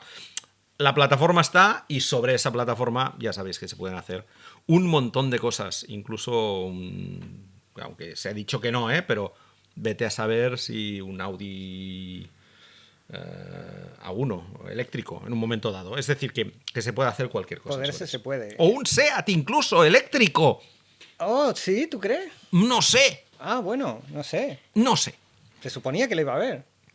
No sé. El tiempo lo dirá. Pues, hablando del tiempo, primero, no hemos pasado tiempo. Segundo, que espero que el tiempo acompañe en Múnich, porque parte del salón... si no, la parte del salón exterior, si llueve, va a ser un poquito más complicado todavía. Yo no sé cuántos A lo mejor habrá menos gente, que eso también es importante. Yo cada vez me parezco más a Mary Poppins, porque yo la mitad de los vídeos los hago con paraguas. Solo me falta salir volando. Pues que no sea en Múnich. No, por favor. Y eso, si todo va bien, si el tiempo acompaña, si no nos ponemos malitos, si no nos dejan tirar los aviones, vamos a estar en Múnich, vamos a tener una cobertura muy completa. Sí. Lo dicho, web, aplicación, redes sociales, el YouTube, en todas partes. Y progresivamente... De coches.net, que además recuerda que es donde puedes comprar y vender tu coche. Ah, sí. Terminamos. Total. Y si todo va bien, a la vuelta de Múnich os traeremos un video resumen con todas las novedades principales y si todo va muy bien, también grabaremos poco después un podcast ya explicando todas las cosas que hemos visto y opinando abiertamente como nos gusta sobre lo que nos parece, cómo está el salón, qué ha sido el salón, cómo ha funcionado, explicando además quién estaba y quién no estaba. Exacto. Y sobre todo todos estos coches que os hemos anunciado, que ya habremos tocado, que ya habremos, no conducido no, pero tocado y visto sí, os podremos contar además todo lo que pillemos allí, todo lo que nos cuenten allí la gente de las marcas y todo lo que podamos ver de primera mano. Así que nada, para terminar, lo de siempre, contadnos por favor ¿qué os parece lo que os hemos contado a vosotros? ¿Qué sugerencias traéis? Que tenemos un montón. Tengo una lista que te la enseñé el otro día de sugerencias vuestras que de verdad que no nos da la vida. Vamos a hacer todo lo que podamos. Pero nos encanta tener, ¿cómo se llama esto? Crítica constructiva, tener... Feedback, ahora llaman feedback. El feedback. Feedback. Oh, me encanta el feedback. Y la proactividad también es una cosa muy bonita. Ser proactivo, enviar feedback. Todas esas cosas son muy importantes. Estamos encantados de que nos digáis, ostras, pues podíais hablar de tal cosa. O qué bien, o qué mal, o cállate, yo qué sé. Así que, por favor, cometemos amigablemente.